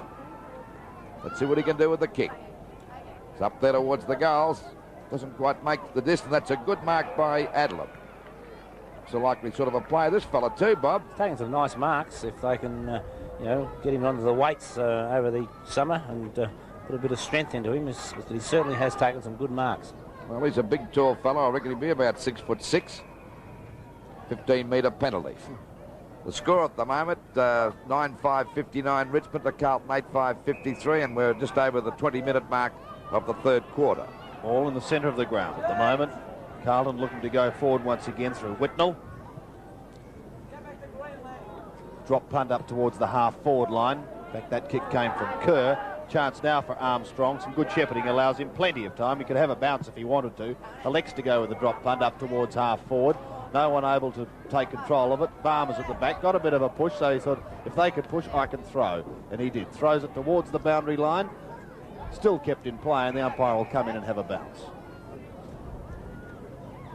Good push, that, Bob. How that kid didn't get a free kick, I do not know. Here's the bounce in the left forward pocket. Richmond will certainly want a bigger lead than they have at the moment. It's only 6 points the difference. Scrimshaw's kicked back towards the half back line, and Sharp takes the mark for Carlton. Sharp to put the Blues into attack. Once he got up forward. Gutton, the spearhead. He wobbles one to half forward. In fact, it's not a good kick. Two Richmond boys go up and spoil. Aerial ping pong going on at the moment. Plenty of pushing and shoving. In fact, it'll go the way of Carlton. That free kick will be taken at half forward by Lincolns. He's within scoring distance, just about two. He can put it into the Richmond cheer squad. But he's straight. He'll tie the scores away. Oh, it's a wobbly old punt, shocking off the side of the boot, and in fact out of bounds on the full. So opportunities going begging there. Baum just handing it over to his teammate there in Hardman, and Hardman to come back into play. Robertson a little too high for him, couldn't complete it. Main, a hurried kick that gathers no distance. Push down towards Keogh, plays straight on, going short towards half forward. That's good football, a good kick, and Carlton again. The opportunity to go goalwards through Kerr. He's kicked 2 goals. Good kick this, Sandy. Yes, he's directly in front, about 40 metres out. And this will certainly make things interesting. Kerr, the drop punt on its way. That's a better looking kick this time. He's put it straight through the middle. Scores are tied away again at the Lake Oval. Before you make a decision on your health insurance, talk to the Collins Street specialists, Manchester Unity. 140 years of professional experience.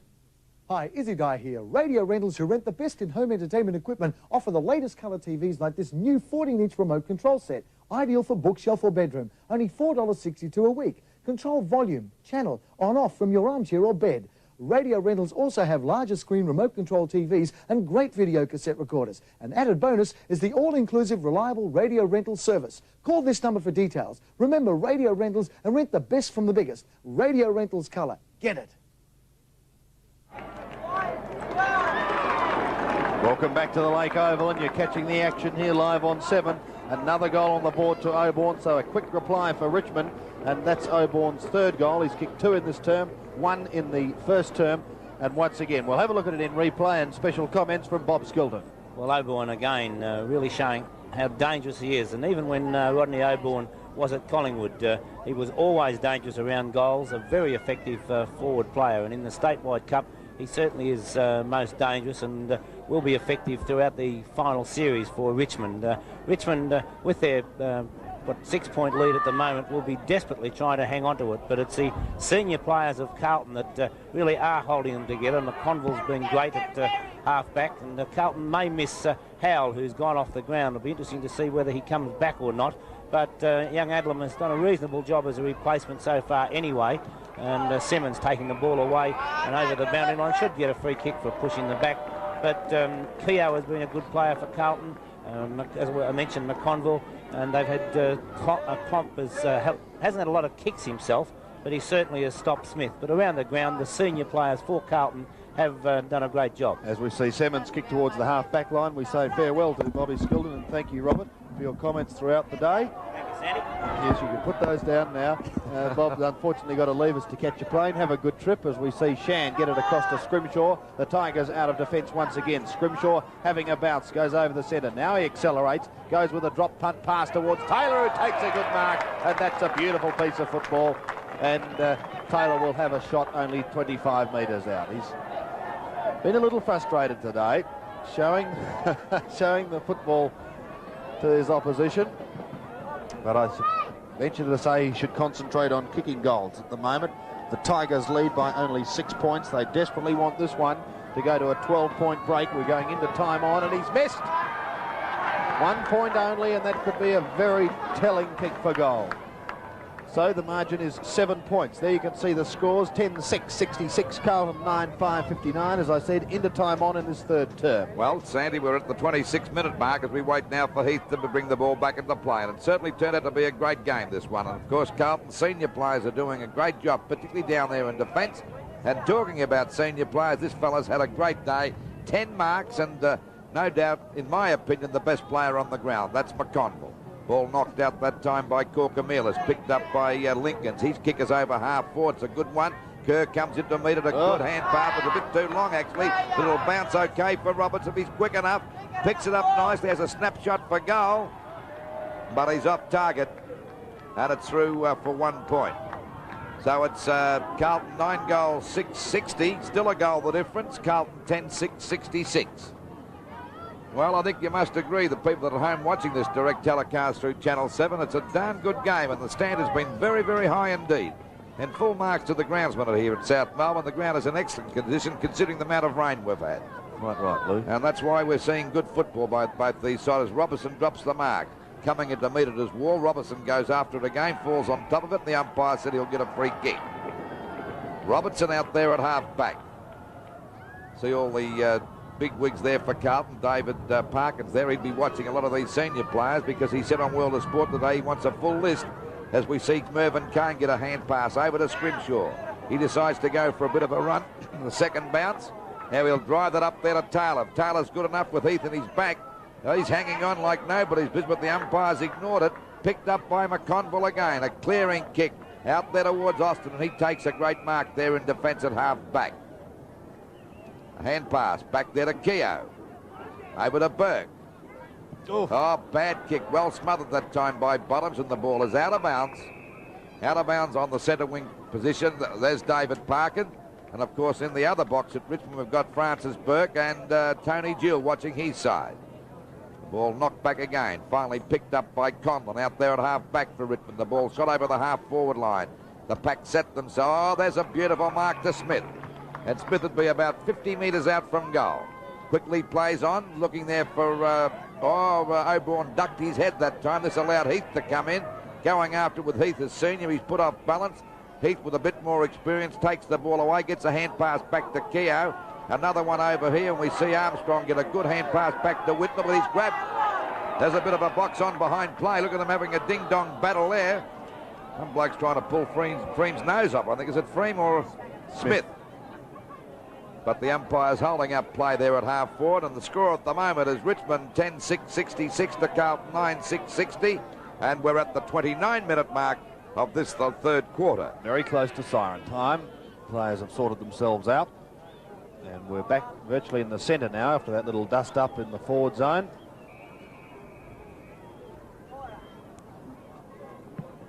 Very important clash, and the players realise this. Here's the bounce. Austin tried for a hurried kick, was unsuccessful. Now a chance for Matthew Wall, receives it, swings round onto the right boot, goes with a high kick. Where's Taylor? Trying to manoeuvre himself, opens it up for Oborne as he kicked down before. He has.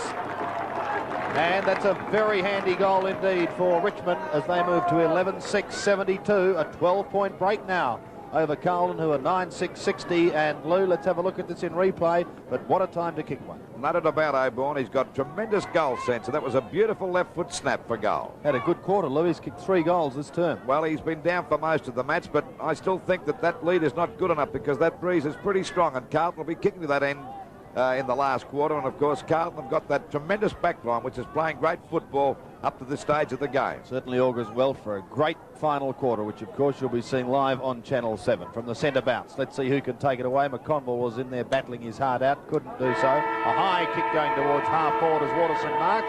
The siren sounds to end the third term with Richmond 11-6-72, leading Carlton 9-6-60. Remember when rock was only glitter? In the early 70s, Gary Glitter dominated the rock scene with dynamite hits like... Now, out of the 70s, Gary Glitter rocks into the 80s with this great album.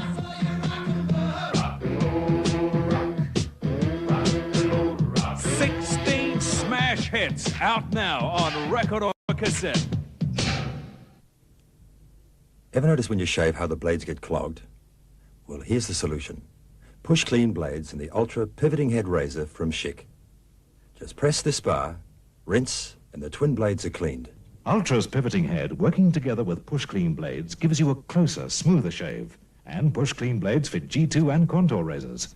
For an ultra-close, ultra-clean shave, get Ultra pivoting head razor from Schick, the one with Push Clean blades.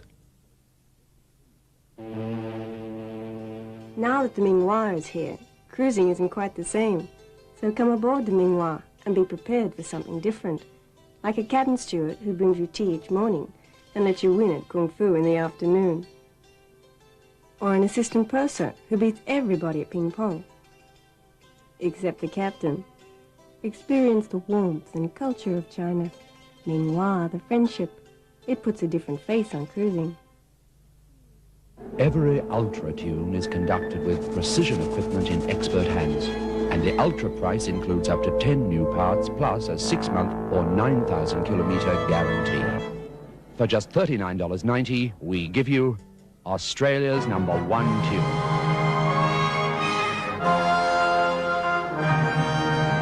Discover Australia's #1 tune soon at an Ultra Tune centre near you.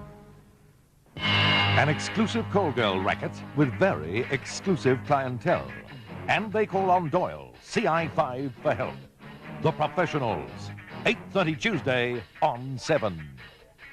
A program not to be missed, The Professionals, as we check the quarter-by-quarter scores, and Richmond having just about their best term for the match so far. They kicked 5 goals, 3 in that term, to go from 6-3 to 11-6. Carlton, on the other hand, were kept down to 3 goals, but they could work out to be winning goals too, going from 6 goals, 4-40 to 9-6, 60. So the scene's set, Lou, for what should be a titanic struggle in the final term, and a lot of players performing very well at the moment. Certainly are. We see Corkamilus do a good bit of play after falling over, taps the ball out nicely, and of course Marcazani kicks a very nice goal. Marcazani's been a very quiet player, incidentally. I think he's only had about 2 kicks up to this stage of the match, but there's been some great players for both sides, particularly McConville out there at half-back. He's played a great game, and he would have a chance to force his way back into that Carlton side next week, and I'm quite sure that McConville's performance would be putting all the other Carlton senior players on their mettle. Howell, until he was injured, and that was a bit of bad luck, because that's a kid with a great future, and he's the son of the great Chook Howell that played with Carlton for many years. Copped a buffeting, didn't he, Lou? Well, he got a nasty knock on the nose, then he got another knock on the head, and of course, very wisely, the Carlton Brains Trust have taken him off the ground. Keogh's been a handy player. Robertson, the fellow with the beard, the little rover, has also been in the thick of things, and as usual, Armstrong's picking up his 20 or 30 kicks as he does every day, and he's doing well. Well, you might be interested, Lou, as we see there, this huge crowd that has gathered behind the Lou Richards cheer squad banner.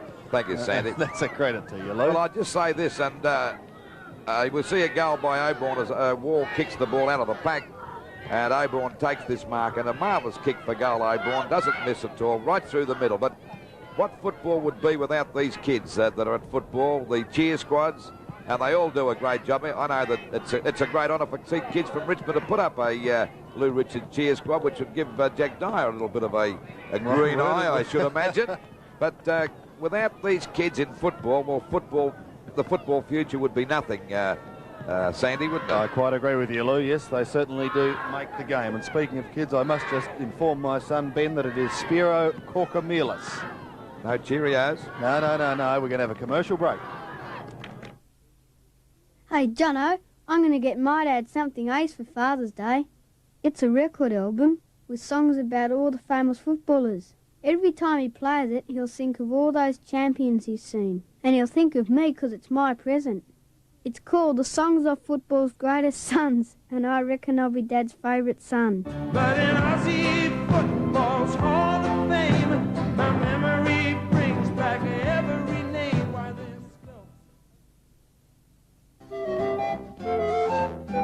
Here's a great start to a healthy finish. No matter how you spend the cooler months getting fit, tone up your body in a heated neutral pool, complete with heated spa. It's a great finish to any exercise. Thousands of tiny bubbles massage tired muscles, ease tensions, relax you all over. And if you order from Mutual now, there's a special discount for a spa built as a complete package with a pool the family will use all year round. Frustrated by cheap power tools that let you down on the job? Demand Ryobi. Look inside. You'll find Ryobi's long life motor, the rugged Power Plus heart that keeps Ryobi tools working where others can stop. Reliable precision engineering.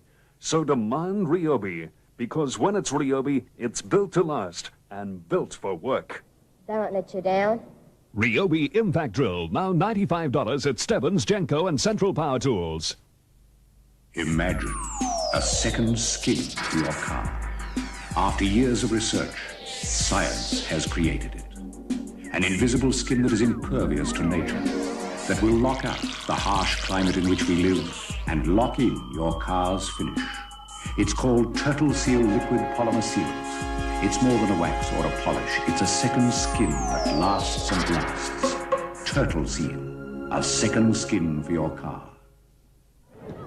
Welcome back to the Lake Oval. The scene set for a titanic struggle in this final quarter, and just a reminder for radio listeners in particular, Ernie back on the airwaves on 3DB tomorrow morning, 6 through until 9, and he's a great little man, and it should be a ball of laughs, that program. Well, he's going to turn the station upside down, and there's no doubt about Ernie. He's full of fun, and I reckon he'll be a great guy. Louis, just while I'm talking about programs too, of course, with finals just around the corner, league teams on 7 every Thursday night. Have you got anything planned different for the finals? Well, we're going to do something different for the 4 matches, or the 4 Thursday nights this year. We're going to get dressed up in dinner suits and read the teams out for a change. That'll be nice to hear the teams. No, we can look forward to it, 11 o'clock Thursday night. Incidentally, I must say a couple of Richmond players that have played well. Mervyn Kane has played very well down there in the back line. So has Waterson at centre half forward. Shan's been a pretty handy player. Freem has been in the thick of things. Young Barnes doing well at fullback. Semmons a great little back pocket player, and no doubt in that third quarter, Oborn lifted his game tremendously to kick 3 goals for the quarter, and up till that stage he'd been out of the picture quite often. Right, scene is set now for the final term here at the Lake Oval. This will decide the final standings in the minor rounds of the Premiership table for the Statewide Cup. A special mention too to my old buddy that never misses the Statewide direct telecast through Channel 7, Bill Collins. I hope you're enjoying it, Bill. I'm sure William will be on the edge of his seat for this final quarter. Here we go, centre bounce. Robertson, in fact, waits for it on that occasion, elected not to fly. A chance for Armstrong to get a hurried kick towards the half-forward line. He does so. Hardman overran it. Tries to make amends, however. It's pushed out wide. Here's a chance now for the Tigers to go through Conlon towards half-forward. Oh, going through strongly then was Freem. He didn't bat an eyelid as he went through either. The ball goes to half-back. Here's a chance now for Bain. Can't complete the mark. Recovers, however. Has he got the pace to get away? No, he hasn't. He's still being pursued by Marcazani. Got the handball out, however. Now they're out of trouble through the agency of Rolton to half forward. Waterson comes to meet it. Goes onto the left boot and was forced onto the left boot. His kick is high, wide and handsome, out of bounds on the full. Testing time for the Tigers now. Backs to the wall. Their lead, admittedly, 12 points. They're going to have to hang on to it and win if they hope to go up the Premiership ladder. Towards centre wing. Robertson sets himself and does it almost with the one hand. Lord knows why he didn't use 2. Shoveled along the ground then by Adlam of Carlton. Now a chance for 46 there in Rolton. Goes short to Scrimshaw. Scrimshaw a high ball towards half forward. Players going to meet it. And the mark almost completed for them by Smith. He swings round onto the right boot. Goes with a high one towards the forward pocket area. A chance for Sharp now. Sharp setting up the handball. Running straight into trouble then was Lincoln's. And Richmond still holding it in that half forward line. Can they get it out and get a score? A snap at goal. Looks a pretty good snap too by Freem. He's done it.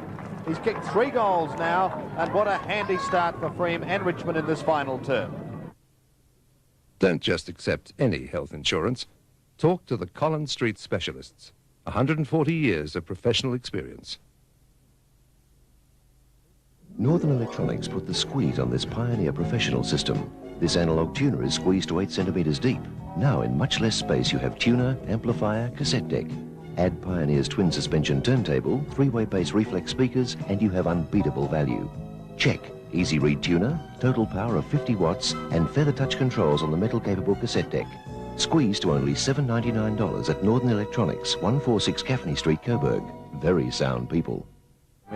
Richmond leading by 18 points, opening minutes, final term, 12-6, 9-6. And it's kicked down there by Corcomelis, and the ball is out of bounds in the forward pocket position for Carlton, about 5 metres around from the goal.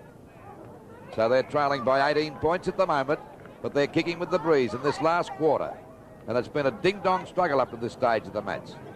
There's Simmons going for a hand pass. It comes back there to Baum. Baum can't pick it up. They're falling on top of him. And the umpire's going to ball it up right just about in the goal mouth there. Chance for Carlton to score, but you can bet your life these Tigers will try and knock the ball through. There we see going over the top of the pack is Bain. So the difference now is 17 points. And we're at the 2.5 minute mark, or just 3.25 minute mark of this last quarter. The ball back into play again by Baum. It's a hefty kick. Coming in as Klomp taps it down to Armstrong. It goes over to Sharp now. Straightens up. It has a fresh air shot. And finally we see Kane slung to the ground. Spinning out of the pack is Richmond's Conlon. The ball driven back towards the centre of the ground. And it's the deck again. Coming in to meet it now for Richmond is Waterson. Kazuro's there too. McConville gets on his back. And the umpire said it'll be a ball up out there on that centre wing position. The score, Richmond 12-6, 78 to Carlton 9-7, 61. 17 points the margin. Anyone's game, and great desperation being shown as Adlam goes up, wins the tap, just pokes it down though to no particular area. Matt Wall has trouble controlling the football. He's got plenty of support through senior though. The little fella chips away towards half forward, and it's a good looking pass too, and it's a great mark taken by Freem, who's kicked three. He plays on now with a long kick up towards full forward, looking for Taylor. He's had a great duel with Heath there today. Keeps the ball in play. Taylor chips goalwards, going right across the face of goal. Oborn's there. Can't control him. I think it'll go against him, going the way of Marcazani. Well, I see Oborn going crook there. I reckon he touched it before Marcazani got near it. I think you could be right. Have a look at... Let's have a look on replay. Yes, and it's quite obvious that Oborn had touched it well before Marcazani. Well, there's the kick from Marcazani. Oh, Adlam went over the top of his own teammate, couldn't complete the mark, ball to ground, and a bounce to take place. Pretty vocal crowd here today, and a pretty good one too. They'd be around the 3,000 mark, watching this very interesting clash. Robertson and Adlam to do battle. Neither gets a decisive tap away. Keogh throws it out. Unable to control it then was Spiro Corcomelis, but they go down towards McConville. He can't hold it at the first grab. What's his recovery like? Tries to poke it out. Now Ralton with a left boot and a good pass too. That's very good football indeed. Finding Frank Bain. Bain looks to get the handball going. He does so too to Conlon. Conlon now a high kick up towards half forward. Oh! Mark not quite completed. And the free kick, in fact, is going to go against Oborn, so he's having an unpleasant couple of minutes. Carlton out of trouble once again, this time through Austin. Back towards the centre of the ground, a very good spoil. That looks like Taylor, who's right out there with Heath to spoil him. Heath gets a short kick, looking over the shoulder there towards Klomp. Shan showing too much pace. Keeps it in play. Swings it back towards Taylor. Can't complete it on the first grab. Heath sets up the handball. It was a bad one, however. Pushed in towards the centre and Armstrong. He loses it once again. Now the opportunity there with Richmond in Bain, but the whistle had sounded, and it will go back to Carlton, and again give Armstrong a chance to put the Blues into attack. Armstrong's kick is over that centre half forward position. The pack set themselves. Everyone trying to shark the mark there. Dutton tried to claim it, but the umpire said it's a free kick. It'll be a free kick for a push in the back, and it'll go to Baum. So the score 12-6, 78. Richmond to Carlton 9-7, 61. A difference of 17 points. And we're at the 6 minute mark, or 6.5 minute mark of this, the last quarter. So there's still plenty of time for Carlton. If they're good enough, they're kicking with the breeze. And there's plenty of class in the Carlton lineup. Down goes Klomp. He couldn't pick it up. It's kicked out wide now. And Scrimshaw having a bit of difficulty picking it up. Finally gets it now. A long hand pass out there to Wall. Knocked away by Sharp at half back. Kicks the ball back. Not a good one over the head of Waterson, but he gets a big punch back there towards centre half forward. Picked up nicely by Keogh. Little bit of fancy dancing here as he gets a hand pass back. And the ball finally kicked up by Adlam. Out there towards the wing position. Players falling over. Corcomelis went down again as we see the ball cleared away by Kane. Picked up by Sharp. Sharp's kicks back to centre field again over the head of the pack. Chance for Robertson. Grabbed around the neck. Finally gets clear. It's a shocking kick. The ball hits the deck. Marquezani can't spot it. Finally, it's knocked away by Robertson again. Shand's pushed in the back, and Shand will take the free kick out there on that centre half-back position, or centre wing position. That's Bain, I should say. Bain was going to go for a hand pass over there to Baum, who's come well down from full back to centre field. Finally gives a hand pass over to Simmons. It's a long kick looking for Taylor, but it falls short, and there's a good mark taken there by Adler. So it's still 12-6-78 Richmond to Carlton 9-7-61. A chance now for Wall to have a pot shot for goal, but he's off target and it's out of bounds. 78 plays 61 in favour of the Blues, and we're at the 8.5-minute mark. Still anyone's game. Richmond doing the bulk of the attacking. Klomp will bring the ball back into play. Right from the last line of defence. Robert Klomp. Oh, he's going short and dangerously short. That was a very bad kick indeed. He was looking for Lincoln's, and the ball has gone directly out of bounds. So in front of the old press box, here's the throw. Robertson up high. Senior, a hurried kick, gathered no distance. Trying to burst his way through for Carlton was Spiro Korkomilis. Went down again. He certainly did go down. Now here's a high kick. Klomp and Heath, the two spoilers. Sharp caught. And the umpire holding the ball, going against Sharp. And so Richmond now the opportunity to kick in towards goal. A short kick by Simmons. And I think the mark's got to be paid. It is. Frank Bain kicked one in the first term, and if he can guide this one through, Richmond can breathe a little easier. Frank Bain, 35 metres out, almost directly in front. Very important kick for the Tigers, this one. Right foot drop punt. Jabs it and stabs it straight through the middle. That's goal number 13 to the Tigers. Don't just accept any health insurance. Talk to the Collins Street specialists. 140 years of professional experience. Here they come again. Catch us if you can. Time to get a move on. We will yell with all of our might. Catch us if you can. Catch us if you can. The Mitsubishi Express 8-seater. You get more room than a wagon for the price of a small sedan. The Mitsubishi Express. Catch it if you can at your Mitsubishi dealer.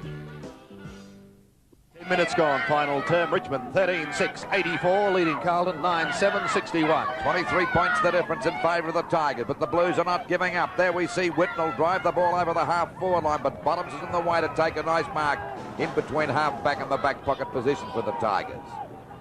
Tigers win this today, they could go to second position, so they're flat out to win the match. And of course, these Carlton guys are trying to get back on the senior side. Roberts, oh, look at McConville. What a beautiful mark, and they've got him up there on the forward line now. That's his 11th mark for the day. He's played a great game. There we see it in replay again. What's this? It's going to happen. It's going to happen in a minute. There he goes. Never looked like missing that one. And of course, he's about 45 to 50 metres out. Well, the mark deserved a better kick than that, because that was a magnificent mark and a penalty-free kick to go to Bottoms down there in the back pocket. Still, the difference is 23 points in favour of Richmond.